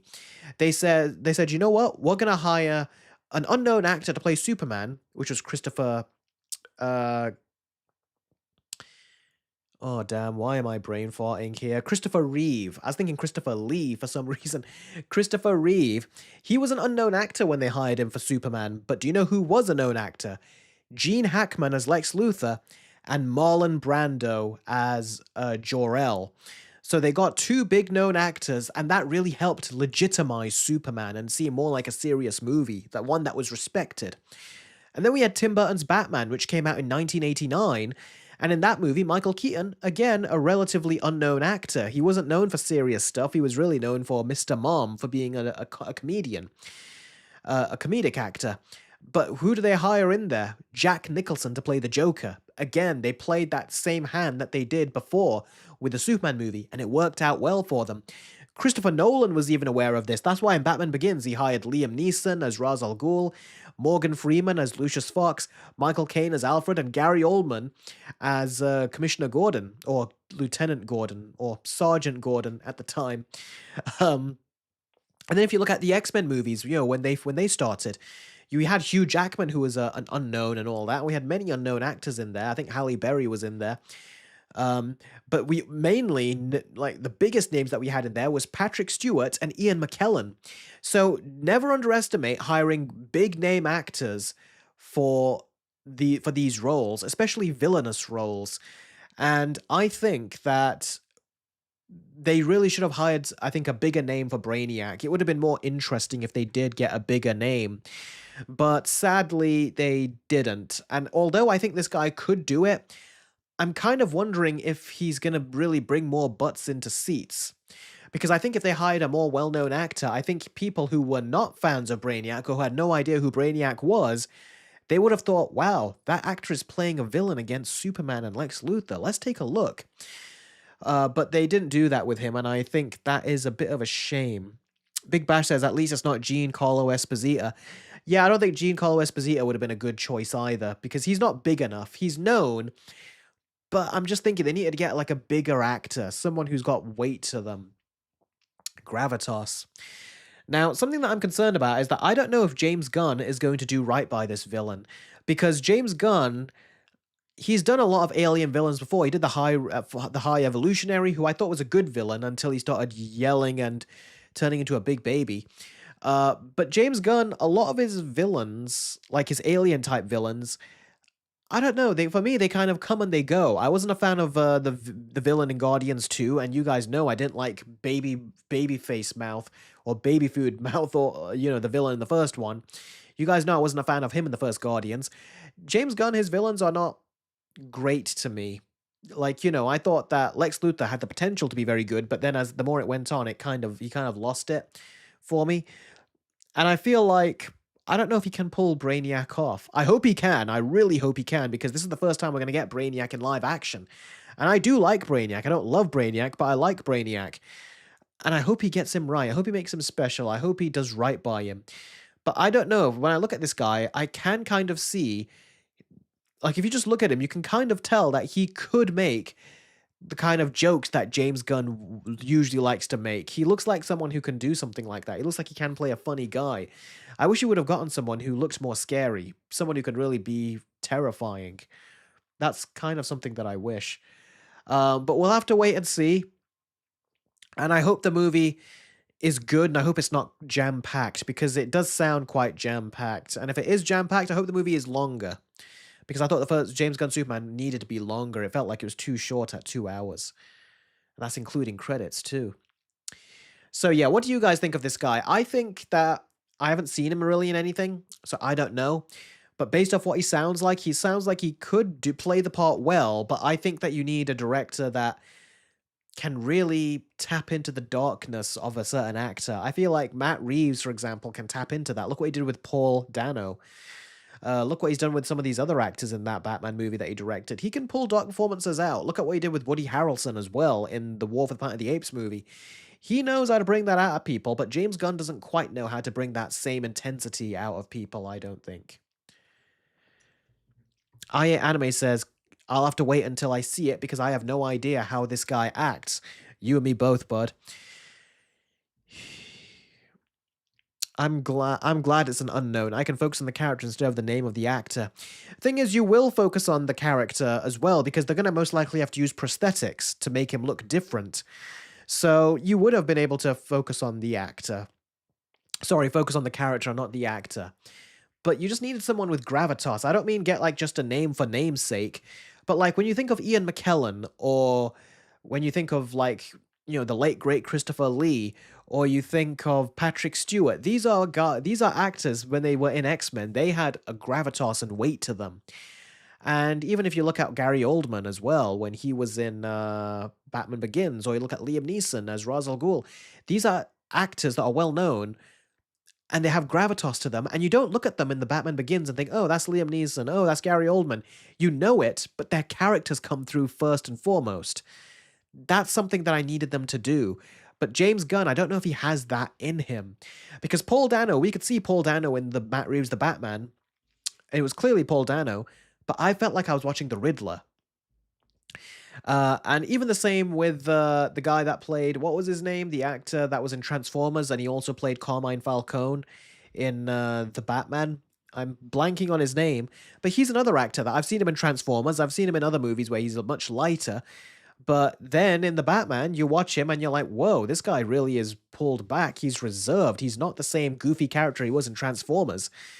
So I really hope that James Gunn can bring that kind of nuance out of his actors. I haven't quite seen it yet, though. Um, Big Bash says, I want someone else to direct this movie. I'm tired of the usual gun tone. I agree. I don't wish he could really pull back more. And I know James Gunn has it in him to pull back. Watch his movies like Peacemaker and stuff, and Peacemaker or the Suicide Squad, when Rick Flag is fighting against Peacemaker, like there's like a proper conflict there between the two characters, a conflict of ideologies, and James Gunn has it in him to do something different, but he keeps going back to his safe space. It feels like he's always trying to retreat back to what he knows, and he needs to really branch out, is what I think. Let's see. Khan says it could work. However, James really needs to pull back the jokes and humor. He does, and he also needs to elevate. He needs to elevate the movie and make it more high tier. Because when I look at his movies, as good as they can look in their own way, they don't look as cinematic as I would like them to look. So I hope he can bring a more cinematic quality to his movies and make it rise up in terms of production level. I really wish that he shoots it in 2.35 to 1 aspect ratio with the widescreen bars, because the first Superman movie that James Gunn made didn't have that, and I feel like you could tell, like you could see what it meant. John Turturro, that was his name. Thank you, Spider Will. Thanks for that.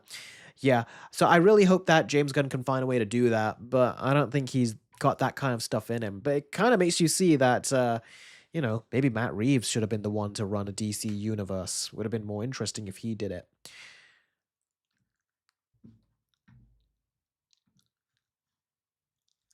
question, Eric. Would you cast the DC? Uh, a question, Eric. How would you cast the DCU Batman? I don't know. I genuinely don't. For me, it seems kind of ridiculous to have another Batman when you've already got Robert Pattinson. So right now, he's the main Batman that I see. I don't want James Gunn really. It's like I don't really know if he can. Can he cast a Batman? Batman goes against everything James Gunn does. Everything. He cannot even for 1 second give in to his kind of like urges to put in his James Gunn humor or James Gunn print. Batman has to be someone completely different, and I don't know if James Gunn can control himself with that.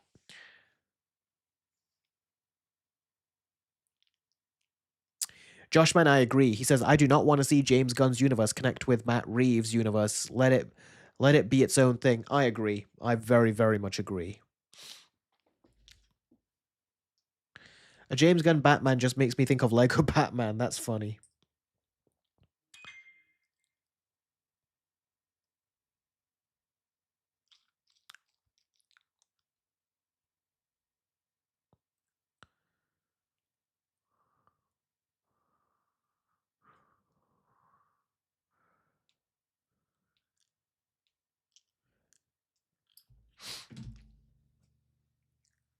Big Bash says James Gunn is good, but he really needs to push himself more. Yeah, he does. Spirit Hero, you mean Will on it? Batman? Yeah, I think that's what he's talking about, Jess. I hope they give Brainiac his color palette from Superman the Animated Series. We'll have to see. He's got a lot of different designs. I just hope he doesn't look James Gunnish. I hope he stands out more to make him look special. Hui says the Luthor Zod curse is finally broken. Basically, every Superman movie released to theaters has had either Lex Luthor or Zod as the villain. Now we are finally getting Brainiac. Yeah, we are. We're finally getting Brainiac, and it is a different villain, which is good. We want to see different villains. And Spirit Hero, he gave a very good idea. He says, I would have cast Ray Fiennes as Brainiac. Yep, I would have cast Ray Fiennes too as Brainiac over this dude. I feel like Ray Fiennes is a very intense actor. But yeah, they didn't do that, did they?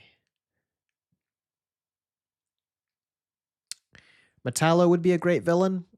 I don't know. Metallo is a good villain, but none of Superman's villains I think are usually great. Lex Luthor is the only really, really great one. Zod is a very good one too. Brainiac is also a very good one. But yeah, I think Supergirl's also going to be in this next movie as well. Also, calling it Man of Tomorrow is kind of like calling your movie The Dark Knight.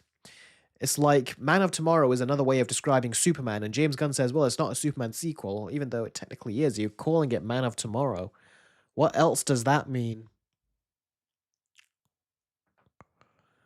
8-Bit Caleb has become a Discord member again. He just dropped off, I think it said the other time, but now he's back on it. So thank you very much, 8-Bit Caleb. I don't know if you're on live right now on this live stream. If you are, comment so I can continue to speak to you here, and thank you. But yeah, it's great to see you again, 8 big Caleb. Let's see here. Yeah. Great to see you again, bud.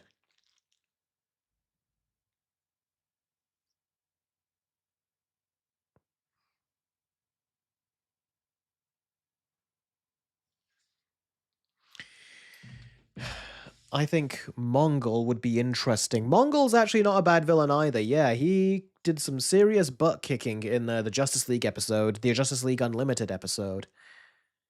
Kicked a lot of butt. I doubt Lex Luthor will be the Man of Tomorrow, Big Bash. Unless there's a certain comic book I'm not aware of where he was, but I don't think that's going to happen. Fireboy says, so which Superman villain would you like to see in Superman 3? I do not know, quite frankly. We'll have to wait and see.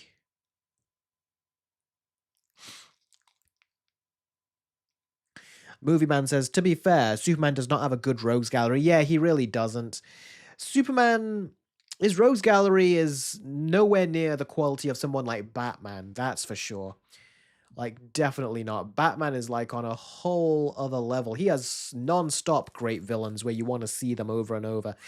So yeah, Matt Reeves has a much better hand because he gets to play with Batman. James Gunn has to play with Superman, which is Nowhere near as popular. Livewire will be so much fun. Yeah, Livewire. Let me have a look. It sounds familiar, but oh, her. She looks like a Killer Frost type, but yeah, she's electricity type. Yeah, electricity type. What? Adventures with Superman. She looks awful compared to what she looked like in the DC. The DC animated series of the old days. I want to see Static Shock's as Big Bash. I think he's a bit niche to see Static Shock right now, but yeah, eventually. Toyman. Toyman is a very disturbed villain. I think they can do very good. I remember in one of the animated movies, I think it was Superman Doomsday, you find out he killed a kid. And then, a different Superman got pissed off and killed him for it. I'd like to see a disturbed Toyman. They've got to do him scary though, like really scary and messed up. Yeah, Big Bash Toyman would be genuinely terrifying if done right, and I don't think James Gunn can do that kind of terrifying. I think he'll find a way to make him seem goofy. And he needs to seem he's almost like the Mad Hatter, Batman's Mad Hatter villain. There's like a disturbing craziness to them, and I don't think James Gunn can pull that off, but I'd be open to see him try, but he really needs to find a way to commit to it because he like I said, he keeps going back to his old ways. Cyborg Superman at some point. I think that might be a bit too comic booky, but we'll have to see eventually. We'll see eventually. Maybe Cyborg Superman could be the Superman that he sends to that black hole. Maybe he needs some robot parts to heal himself up.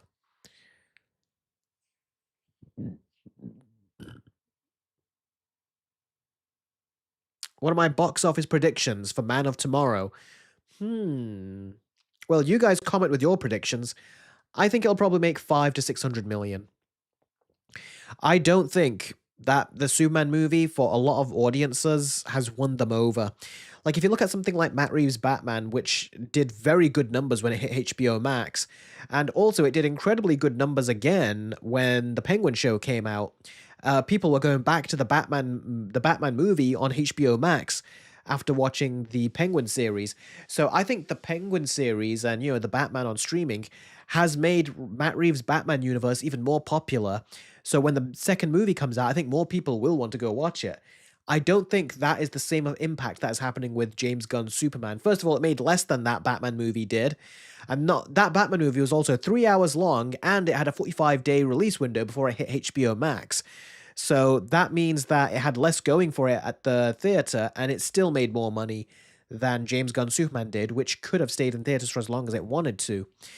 And in the end, I do think that that Matt Reeves' Batman is the one that's benefited the most and has been well received the most.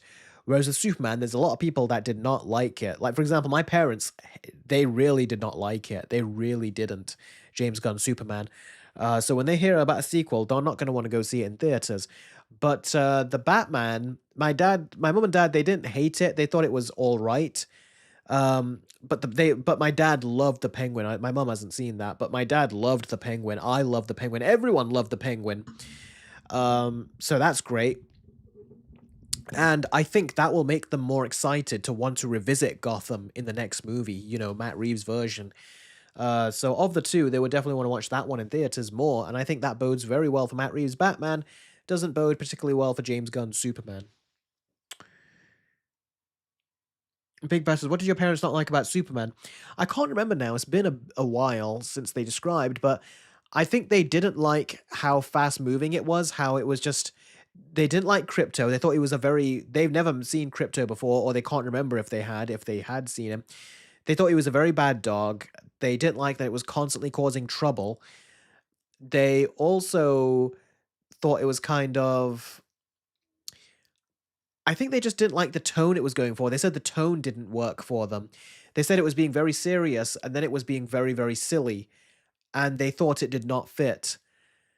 And yeah, I think, the tonal differences, how goofy it could get at points, like with Mr. Terrific, at times it got really quite goofy and things. I think they were not a fan of all that kind of stuff. So yeah, I think there's They didn't like the tone of it. They didn't like the tone of it, and I think they liked Superman. They liked David Cornsweet as Superman. But they did not like not Jesse Eisenberg. No one liked him. They did not like Nicholas Holt's Lex Luthor. They thought that he didn't have it together. They thought that he was just.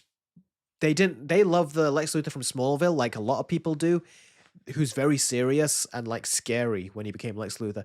This one, they thought that he wasn't under control. Like he didn't have that confidence to him or that scariness that Michael Rosenbaum's Lex Luthor had. What did my siblings think? My brother liked it. He watched it with me in theaters. He liked it. My other brother, he's not seen it. He's kind of like falling off of movies in general now. He's kind of not really into them. If he watches them, he'll watch them, but he's not fussed, which is fair enough. I can totally see why. My sister hasn't seen it yet. So yeah, all I really know is me, my brother, and my parents. So yeah. Thoughts on Danny DeVito as Tim Burton's Penguin? You can ask me that in the Q&A session, I think. We'll try to stay on topic right now. But yeah, so what do you think then? Are you guys just going to be waiting to see how he does? Are you going to be waiting to see how he does, or do you think it's a good casting choice? Are you disappointed that you didn't get someone else? If you are disappointed that James Gunn didn't cast someone else, who would you have wanted him to cast? I Hate Anime says I watched it alone. Good man. Hope they make him look like the comics.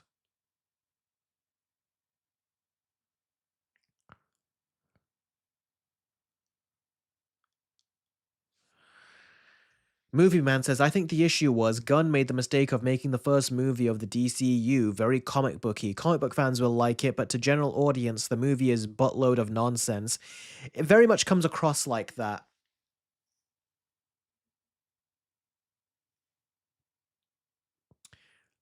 Yeah, anime, that sounds awful. I don't like it when that happens either.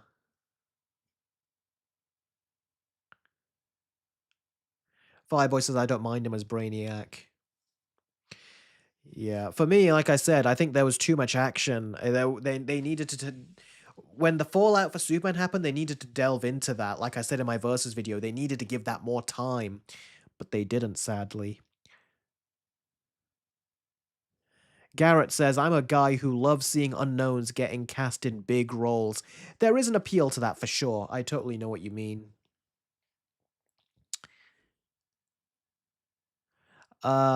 Best of, is that what your name is? Let me zoom in here. Best sofa. What do you think of Stranger Things season 5 volume 2? I've not seen it yet because I'm busy working on other videos. I haven't had time to watch it, but my sister's watched it. She thought it was trash, which I think is the first time she's called Stranger Things trash. She's called the 4th season like nothing special. She didn't really like the vol 1 of season 5, but this is the first one she just straight up called trash, and she says that it just felt like a waste of 3 episodes. In fact, let me read what she said. Hold on. I just texted her the other day about it.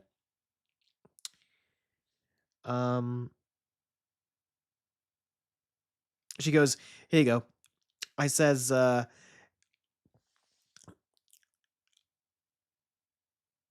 where is it? She goes, yep, it was I said, have you seen Stranger Things season 5? She goes, yep, it was trash. I says, I'm not looking forward to it based on some of the things I've heard. And she goes, there's one scene in particular that was so cringe and a waste of time. I said, is it regarding Will? And she goes, yep. And she does the emoji where you hit the bullseye, basically. And I says, lol, I just sent you an Instagram post of full of people who found it so cringe. And she's like, yep, lots of people seem to think the same stuff she was thinking. And she goes, that says, the post also says that it's the second lowest rated episode of the entire show. And she says, when I tell you these episodes are trash, I mean they are so bad. So many unnecessary long speeches and filler conversations. And I says, damn, season 4 and the first few episodes of season 5 are already full of those. Can't believe we are coming towards the end and they are still doing it. And she goes, if you thought those were bad, get ready for this. It gets even worse. And then I says, yeah. And apparently I said a couple characters break up and audiences weren't even sure if they had or not because it was so badly written. And she goes, oh my God, yes. She goes, I didn't know that was a breakup. It was so confusing. And she goes, "In that scene, I thought they were getting back together, the way they were talking, but it was a breakup. Lol." Uh, yeah. Oh, hi, Adam Grunther. Things are going very good. We were just talking about this casting right here, and we were just talking about what my sister thought of Stranger Things, season 5, vol 2, which is mimicking what a lot of people think about it, which is that they don't think it's particularly good. I like how Big Bash goes, "Damn, Eric's sister is savage." That's funny. Bad writing at its finest, says I Anime. That's what I hear. I've not seen Vol 2 yet, but I've heard people say they're very disappointed. And these are people that were defending season 5, Vol 1. They were saying, "Oh, it's good." Apparently, they really are upset. Like, there's people upset I've seen about it, like fans of it. Even people in my circles, like who normally like this stuff, even like you, even Discord members I'm speaking to, uh, some are saying to me that yeah, it's like it's just bad, like a waste of time. It feels like. Adam Grunther says, "I like this casting partly for the fact that it's not an A-lister and a relatively unknown." And yeah, I agree. There's definitely advantages with that. For me, I think given where DC is, I think in order to bring more people in, if they hired a name, I think that would have been good. Because if you look at the history of these DC superhero movies that have normally done very well, they usually hire prestigious actors. Like Richard Donner Superman invented that trend. They had Gene Hackman as Lex Luthor and Marlon Brando as Jor-El. And back in the day, that was huge. It took something like Superman, who at the time they cast an unknown actor, Christopher Reeve, to play Superman. And the fact that they had those other two actors in there gave it prestige. It made them made other people that normally would not be interested think, "Wow, this is an event," and they went to go see it. And that's something that really helped the movie. The same thing with Tim Burton's Batman. Because it worked so well with Superman, they wanted to get another big known actor. So they got Jack Nicholson to act opposite of Michael Keaton, who was an unknown to many people. And the people that did know him did not like that he was in Mr. Mom. So again, that's another example. And Christopher Nolan was very much inspired by the big cast in Richard Donner's Superman. That influenced his whole casting decision for Batman Begins. That's how we got Liam Neeson as Ra's al Ghul, Morgan Freeman as Lucius Fox, Michael Caine as Alfred, and Gary Oldman as Gordon. And then X-Men, the 2000 X-Men movie, we had Patrick Stewart and Ian McKellen. There was this wave where they were trying to hire prestigious actors to really make, like, not only comic book fans are already going to come, but they found a way of bringing other people in by hiring certain actors, and usually it was to play the villains.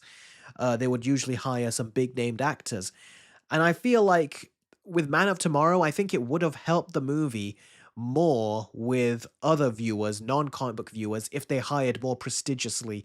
So this actor could end up doing a very good job. You can go back to Adam Grunther, to when I was talking about how good he could do, because he does seem very different. The fact that he's a German actor, he's got a very deep voice, and his accent is very different to our Westerners kind of like ears. So he's very good in many ways, and I'm sure he could do a good job. But I think a more prestigious actor would have made this more exciting of an announcement. Because as is, this is not a particularly exciting announcement. When Tim Burton was going to make his Superman Lives movie, he wanted to actually cast Christopher Walken as Brainiac in that movie. And that, to me, is such an exciting idea, especially back in the time that, Christopher Walken, the movies he was doing, would have been perfect. But when I'm watching this, no one's really reacted. Their only reaction is, "Who?" Which is ironic because that's exactly what James Gunn pioneered with his Guardians movie, that meme.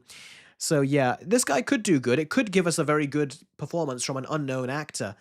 But I wish in this particular case, I would have liked if they did hire someone more known. And Spirit Hero actually recommended Ray Fiennes. And I was like, Ray Fiennes as Brainiac is actually not a bad idea. And he is an actor that can lay on the scary when he wants to. To be fair, comic book movies were a very new thing compared to now. True, but I think they need that prestigiousness again because people are starting to fall off of comic book movies. Adam Grunther says, "I think a lot of the problems with the casting comic book movies these days is that they're trying to get audiences by saying, 'Look, who we got to play this character,' rather than 'Look at this character.' And I personally think Ray Fine should be Vandal Savage. I don't think he should be Vandal Savage. I mean, it could work as well. Thing is, they don't have to play just one actor, they can play various. I do agree with you, it can seem like that, Adam Grunther, but in some cases, there's a time where an unknown actor can be very good, but then there's other times where a known actor can be very good. And for someone like Brainiac, someone that people have been anticipating for a long time, I don't know, I feel like they just need to get a certain prestigious actor to play him. But we'll see what happens with this guy. It could end up being a great casting choice. But I've also heard rumors that that Warner Brothers and DC, they don't have the money to hire an expensive actor, so they needed to hire cheap. And I think that's what they did here ultimately. Otherwise, they probably would have gone for a bigger name. But I don't think they have that right now. Doesn't this show that they are casting actors because of their performance rather than for the big name? Yeah, it could show that, but it could also show that they can't afford a bigger actor. That's apparently a thing that's happened. They can't afford a bigger actor. Even Ahsoka, one of the Night Sister actresses that played one of the Night Sisters in the Ahsoka show, she had to drop out of season 2 because they wanted to shoot the Ahsoka season 2 in a different location, but she's a mother, a single mother. So she needed extra money to basically bring her whole family over to the UK, I think, which is where they were going to shoot. But even Lucasfilm, they could not pay her that extra, so she had to bow out. They were basically going to pay her the exact same for moving over somewhere else where she had to pay rent and all that, and she would have got paid less basically. They couldn't afford to bring on more. So I think a lot of these studios have been financially damaged due to some poor decision making they have been making. We know the poor decision making that Star Wars has made, but yeah, it's money is actually becoming a problem over there in terms of their budgets and things. I think they've just kind of lost control of their budgets, and now it's coming back to bite them. Big Bash, I am looking forward to Ahsoka season 2, but at the same time, I'm also very cautious. All right, now we're going to talk about the final story, which is Avatar. Now, I did not do a quick movie review of Avatar. I actually wanted to, bear with me here. I actually wanted to, but I didn't end up doing it. Uh, Reason why is because I just wanted to get straight into writing my versus video, and that's exactly what I ended up doing. So I'm working on the versus video right now, and I've got to watch the first Avatar movie. That's the final one I got to watch. Then I can complete my script and then get to that. So yes, I went to go see this movie, and I watched it right after I rewatched the second movie at home on my 4K projector. The second movie, watching it again on my second viewing, I actually enjoyed it more than I did on my first viewing, which was back in theaters. Oh, have to head back to work. Take care, Adam Grunther. Thanks for dropping by. I really appreciate it.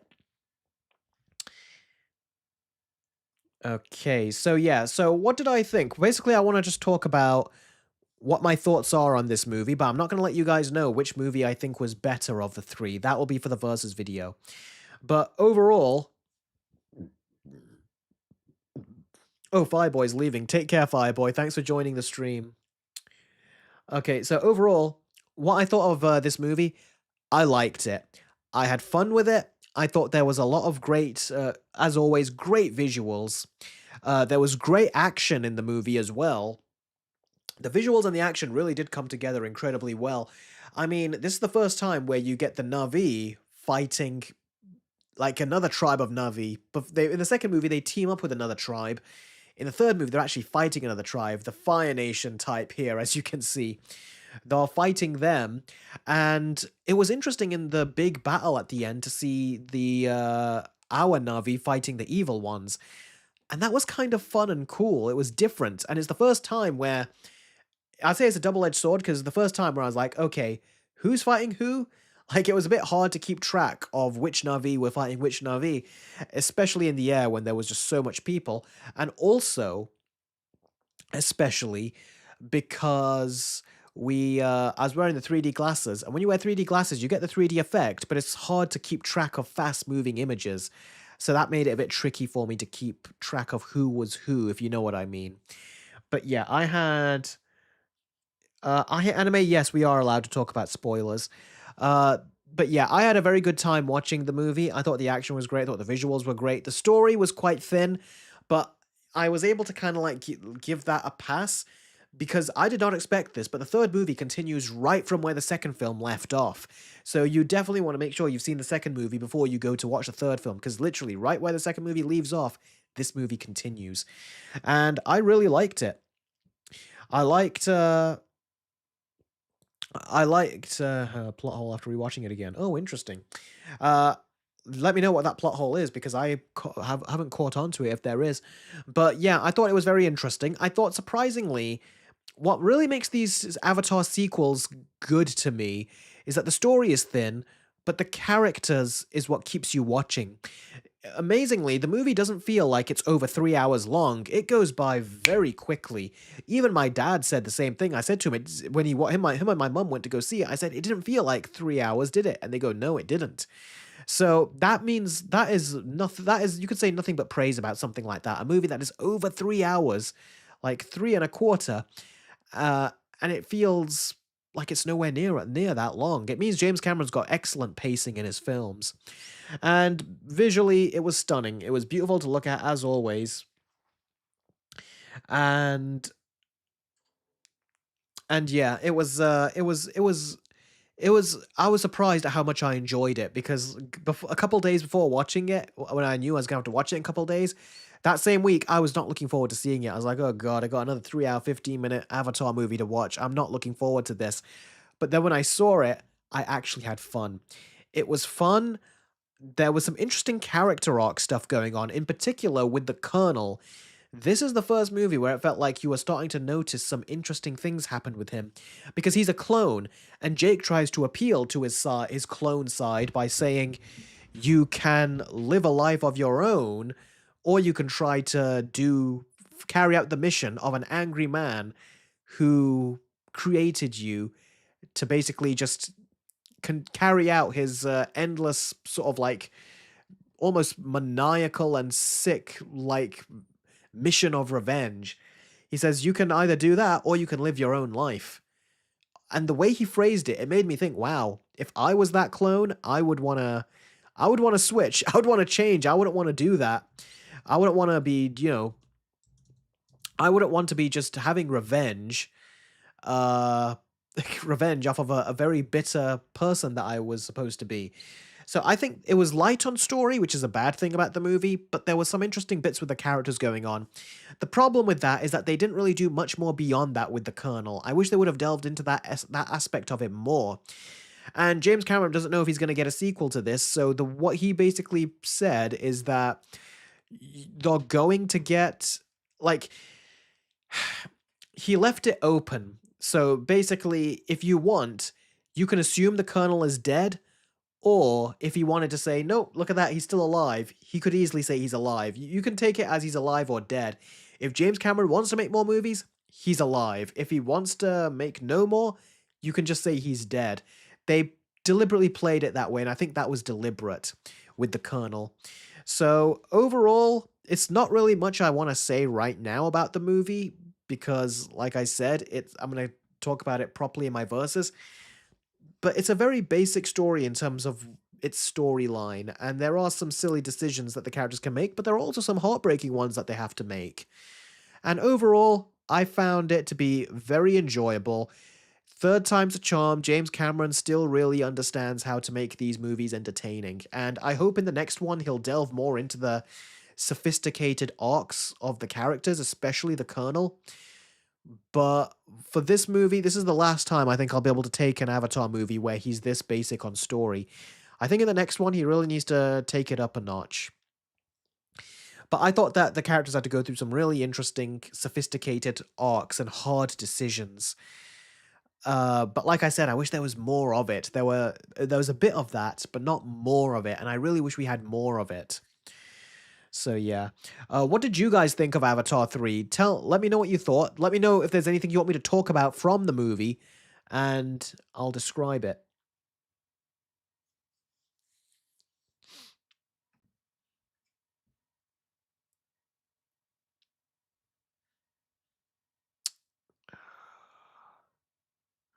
Ooh, Spider-Will hasn't seen it yet. Thoughts on Spider? I thought Spider was a good character. My only problem, if you've seen the trailer, you'll see that he's kind of got some Navi abilities. Like he can breathe in the world. He also has that hair extension thing that you can connect to, parts of the world of Pandora.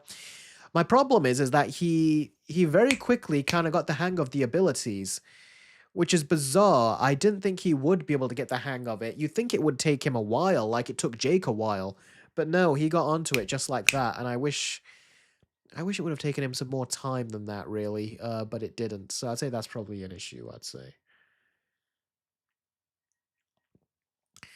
And I also like that it became a bigger threat. They said if they get hold of Spider, it means that they can experiment on him and give all humans the ability to breathe in Pandora. And when that happens, we can have a full scale invasion, and they'll try to replace the Navi in terms of living on that world. And that is very true. That's true to real life as well, what they're trying to do, by taking control, like where you're seeing people trying to take control of other lands and everything. So I like that commentary that these Avatar movies have. So I thought that was good. There was a heartbreaking scene with Spider where Jake thinks that, it's suggested to him that that should we kill him so that way we save the whole planet rather than the life of just this one person. And Jake at one point actually seriously considers it and is actually going to do it. That was a heartbreaking scene. That was very sad. And I thought that was very well done, very well acted. I wish Spider, the actor playing him, would have acted a bit more sad about it, shocked about it, but he didn't. And I wish he would have been a bit more like that, honestly. I think that would have been better. Um so yeah, that's probably the only thing that I wish they would have done. Aside from that, had a great time, guys. I thought that it was a really fun time. I'm not going to give you my score for the movie because I think that'll give away which where I rank it. So for the first time, I'm not going to give you my score of this movie. But yeah, had a great time. What did you guys think? Big battle. I honestly want a time skip for Avatar 4, especially with the twist of Spider. It'll do good for the story. Are you guys talking about a different twist, or are you talking about the twist that I've s- that I've Are you talking about the twist that I talked about? I Anime says when Spider gains his ability to breathe the air, they explicitly said that he couldn't breathe with the mask. But later in the climax, he steals a mask so he could breathe underwater. Did they say that? I must have missed that part if they did say it. Huh, interesting. The twist I'm talking about, yeah, that was a good twist. It genuinely gave more stakes to the world that the Colonel and the humans are all going to try to use it. Well, the Colonel doesn't have a body of his own, of course, but the rest of the characters are going to use it. That was a very interesting thing. So I like that they did that. Garrett Murphy says, "Would you say the Avatar movies are James Cameron's best movies?" No, not at all. His best movies to me are still like Terminator 2, the first Terminator, and Aliens. Those are, and he also did very good with Titanic as well. He's made a lot of great movies, and I do really like the first Avatar as well because that was the first one first movie of that scope and scale when it came out.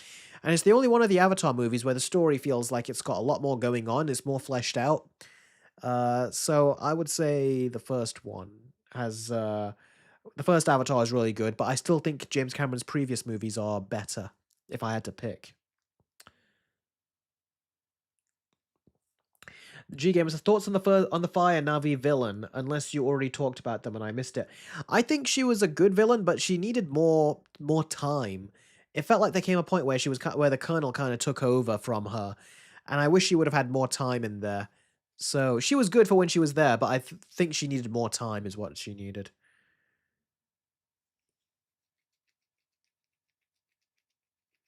Joshman, I agree. Terminator 2 is one of Cameron's best works, and it is better than the first movie. Some people think the first movie's better, and it's like whichever one you think is fine. Movie Man says, I've never really liked the Avatar movies. I don't know why, but to me, except for the visuals, all Avatar movies are pretty basic, and for a movie with this much sophisticated visuals, should be complex. I think so too. I think the first movie got away with it, because that story, for me at least, wasn't common. Other people feel like they've seen it in many things. I haven't. So for me, that was like my first exposure to that kind of story in a movie, combined with that scale. It was great. But yeah, the second and third movies, they really need to get their stuff together, don't they? They really do need to get their stuff together. Big Bash says the first movie is the best one. Well, I'm not going to let you guys know which one I think is the best. But yeah. I really do not care to see James Cameron Avatar movies, says Josh Man, and they're just not interesting to me, but I do understand there's a good amount of people that did not like the third one. Yeah, there's a lot of people that did not like the third one that I heard of, which I'm kind of surprised to hear about.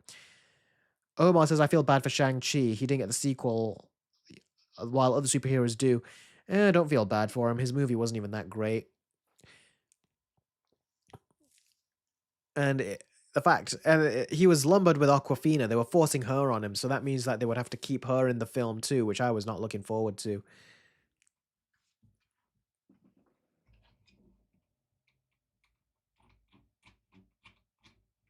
Looks like my studio light is running out of charge here.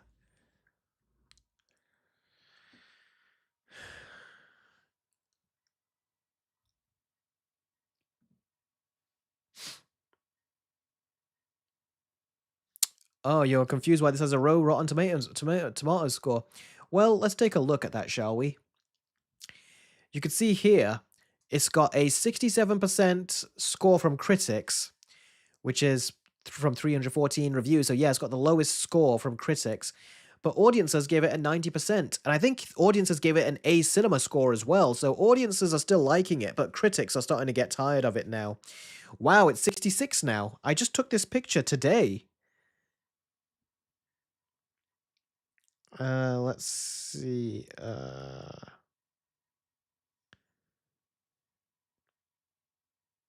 It's 67%, I still see. Yeah, I still see 67. Yeah, it's back to 67, so somehow it went up higher.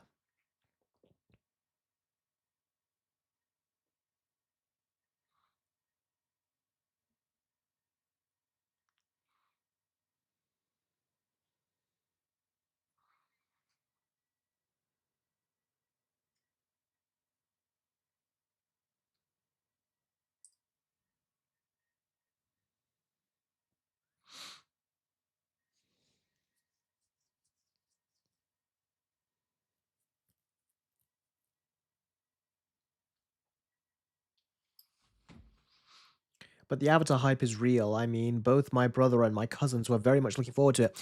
Yeah, I knew the hype for Avatar was real when my parents went to go see it because they don't really like to go see movies in theaters anymore. They just prefer to wait and watch them at home. They don't take long to come out these days. Uh, so when I found out that they were going to go to watch Avatar 3 in the cinema, I was like, wow, that means that it's going to make a lot of money because it's bringing out the people that normally don't go to the theaters. So that tells you a lot. And they went to go see it in 3D, which my dad at first was adamant about that he was not going to see it in 3D. But I told him, no, this is James Cameron. So when he's doing 3D, he's doing good 3D. And they watched it in 3D and they said they really enjoyed it. Doesn't this Avatar 3 have a lower budget than 2? Um uh I think I don't know. Let's see.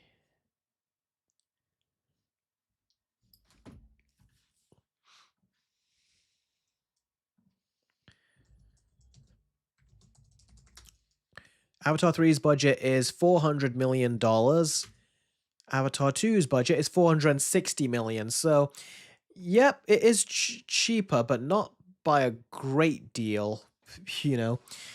But yeah, so we'll see how it does. I'm sure it'll do a very good job at the box office. I don't know what its total is at right now. Let's take a quick look.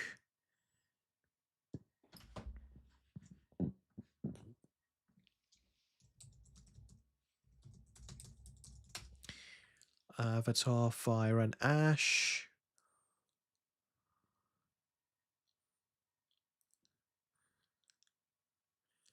$760 million, and that's on its second weekend. Wow. I think that's fair to say this movie is going to reach $1 billion, which is not common for movies lately. So, yeah. I don't know if it will make. I don't know how much more it will make beyond $1 billion, though. I think it will make $1 billion. It'll probably make 1.5 billion, but I don't think it's going to make, like 2 billion or something like the second one did. So, yeah, that's something interesting worth pointing out. SpongeBob movie videos, possibly, if that's also fine, Eric. Omar, I'm not really someone who's massively into SpongeBob, so I don't think I'll be the right guy to talk about it. But hey, if you commission it as a versus video or quick movie review, or if you commission it as a let's watch you want me to do, to watch a whole episode or a whole movie, you can do that, and then I will do it. So if you want to commission it, that's something you can do. G Gamer commissioned me to react to the entire series of Zootopia Plus on my Patreon. He also, I was also commissioned by the Time Shadow to do a reaction, um, to react to the whole first episode of Once Upon a Time, the series. So, yeah, you know.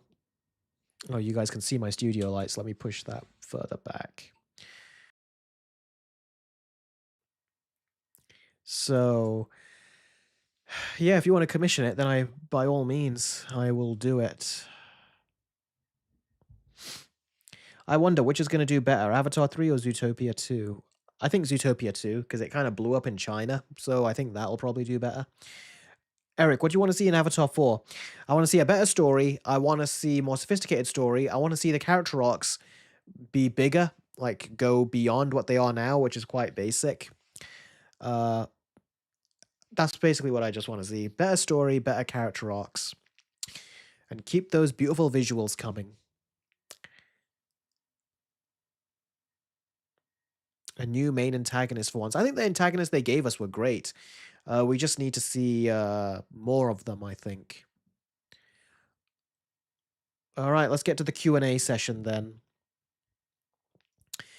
Ask any questions that you want to ask, and I will answer them.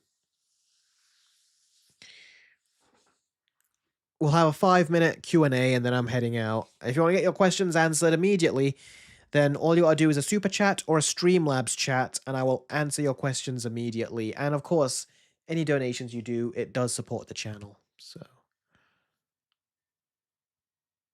have I played the game Dispatch? No, but I've heard a lot about it. People seem to like it a lot.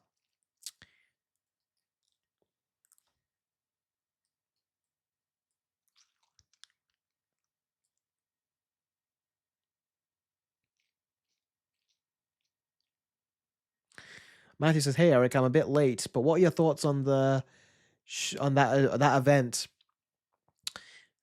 That's the Australia one, isn't it? Let me just double check, make sure I'm getting that right.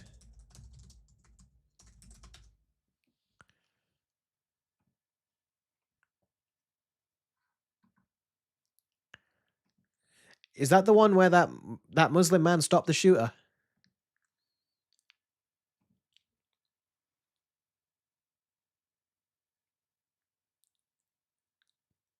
No, Omar, I'm not really the type to watch super football or anything. You know, I like to play the sports rather than watch them personally, except for snooker and tennis. Those are fun. Um, I didn't watch Ben 10 when it premiered in 2005. Uh, Matthew, that doesn't sound right. It was if it was in Australia, I think you're talking about the event that I think wasn't it a Muslim man that stopped him, and the media did not want to report it on that, but the everyone else looked into it and they found out it was a Muslim man that stopped it. It was all over the news that a Muslim man stopped the shooter. Uh, where is that comment? Richard, I'm doing a Zootopia 1 versus Zootopia 2 video, then Avatar 1, 2, and 3 versus each other, the versus video for that. Um,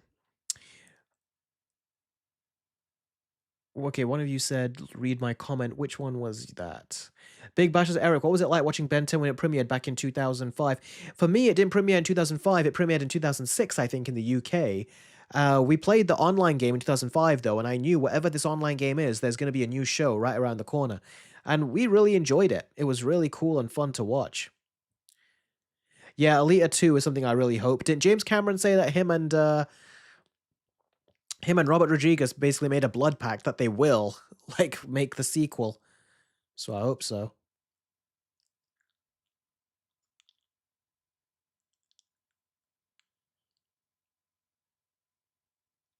Eric, in a fistfight, who'd win, Sherlock or Bruce? Bruce Wayne, of course.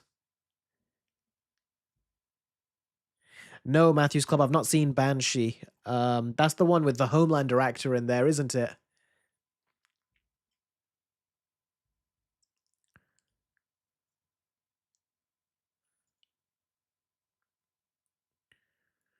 What's my favorite Avatar episode? Ooh, it's got to be the finale, isn't it? That's the best what it all led up to. The final four-parter is like one big episode to me. It's like one big movie. What is your favorite meme from Avatar: The Last Airbender? My cabbages. That's one of the best ones. I'm sure there's others that I'm missing as well.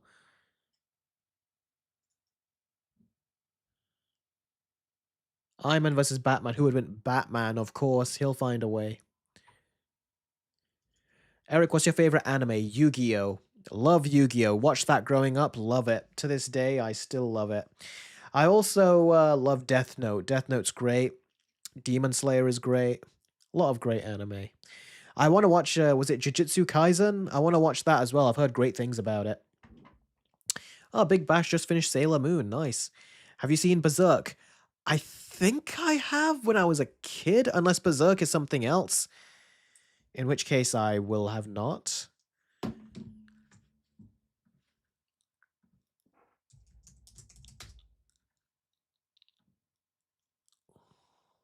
Oh, it's a TV series. Then no, I haven't.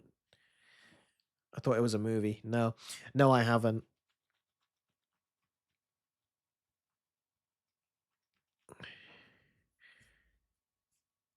Did you watch Stranger Things 5 yet?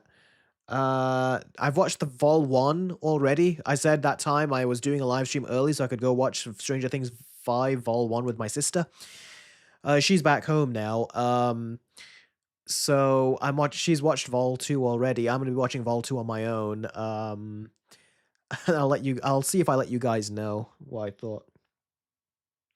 Do I collect movie-themed popcorn buckets? No, I don't. I don't think I'd have space in the house to have stuff like that. So no, I don't do that. Eric, if you did not know, Zootopia 2 has made $1.4 billion at the worldwide box office. Ooh, nice. Okay, then Avatar potentially could beat it. I think Avatar will make about 1.5. I think that's where it's going to stop. So we'll have to wait and see. Big Bass says, I love your sister's roast of Volume 2. It was so funny. That's funny. Am I from India? No, I'm from Britain. Although I can see why you'd think that. Looking at this, I look so bloody dark. My studio light, which you can see right here, it's running out of charge. You can see it's only on like 10% down there because the battery is running out. So it's not lighting me up properly. And this one over here onto my right has died out already. Let me see. What happens if I turn it off? It makes me even darker. It's adding some brightness, but not enough. Yeah, trust me, I don't look this dark. I Hate Anime says, I watched Marty Supreme yesterday and I enjoyed it. Yeah, I know. You mentioned it on the private Discord. I'm sure. I think that was yourself that mentioned it. Oh, no, that was Anime Joe. Sorry, that was Anime Joe. He mentioned it on the private Discord.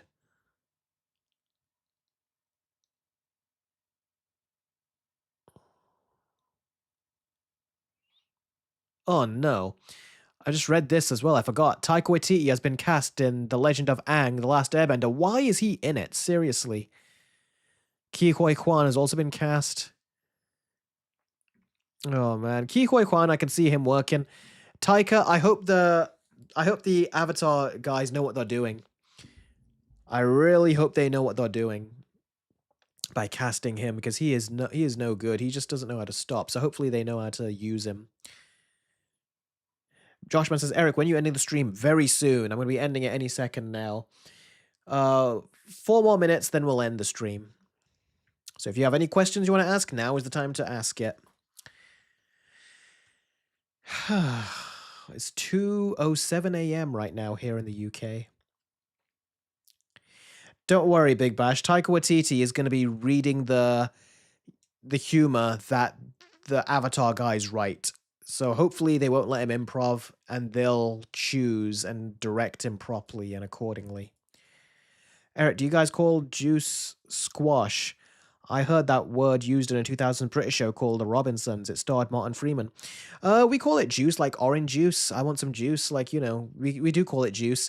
Squash, I think, is something else. I don't know. I've never heard it. Squash is usually more refreshing or something, I think. Like when A drink is something bit different. I don't know. I've never really heard squash very much, but I've heard it a couple times. But juice, we use juice a lot as well. That's the word that we use.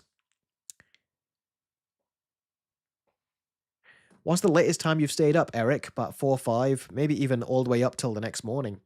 When I did my Snow White review, my Snow White and the Seven Dwarfs review, not my versus video, but my review of the remake, I woke up in the morning, stayed all the way up, watched Snow White in the evening, came back, did my recorded my review, edited it, and stayed up all the way up till the morning. Again, did not sleep, and then I was awake all the way up until that evening, and then I uploaded the video and had made the thumbnail and everything, and then I went to sleep late that night, and I stayed asleep for a long time. That was the longest I stayed awake.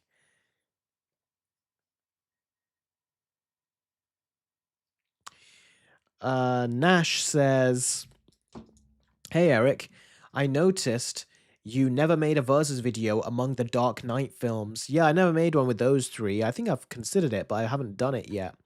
But yeah. Squash is a fruit flavored syrup concentrate, which is diluted water.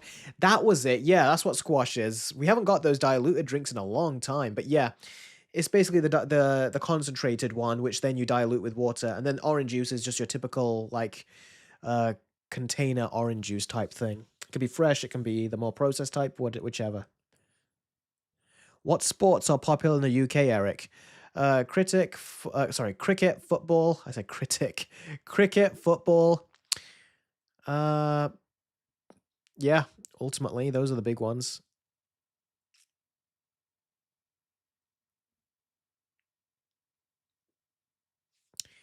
Jacinda says, "Oh, thank you, Eric, and I hate anime." Yeah.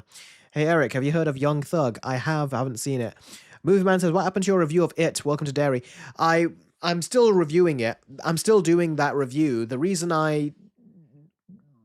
I'm still working on it, but the reason that I did not upload it as fast is because I had to work on my Zootopia 1 versus 2 script and my Avatar 1 versus 2 versus 3 script. If I had made that It video, had it uploaded right now, those scripts would still be in their very early stages, and I had to get them done, and the It video was getting in my way for that. So don't worry, I will be getting back to that review and I'll be working on it. The only thing is,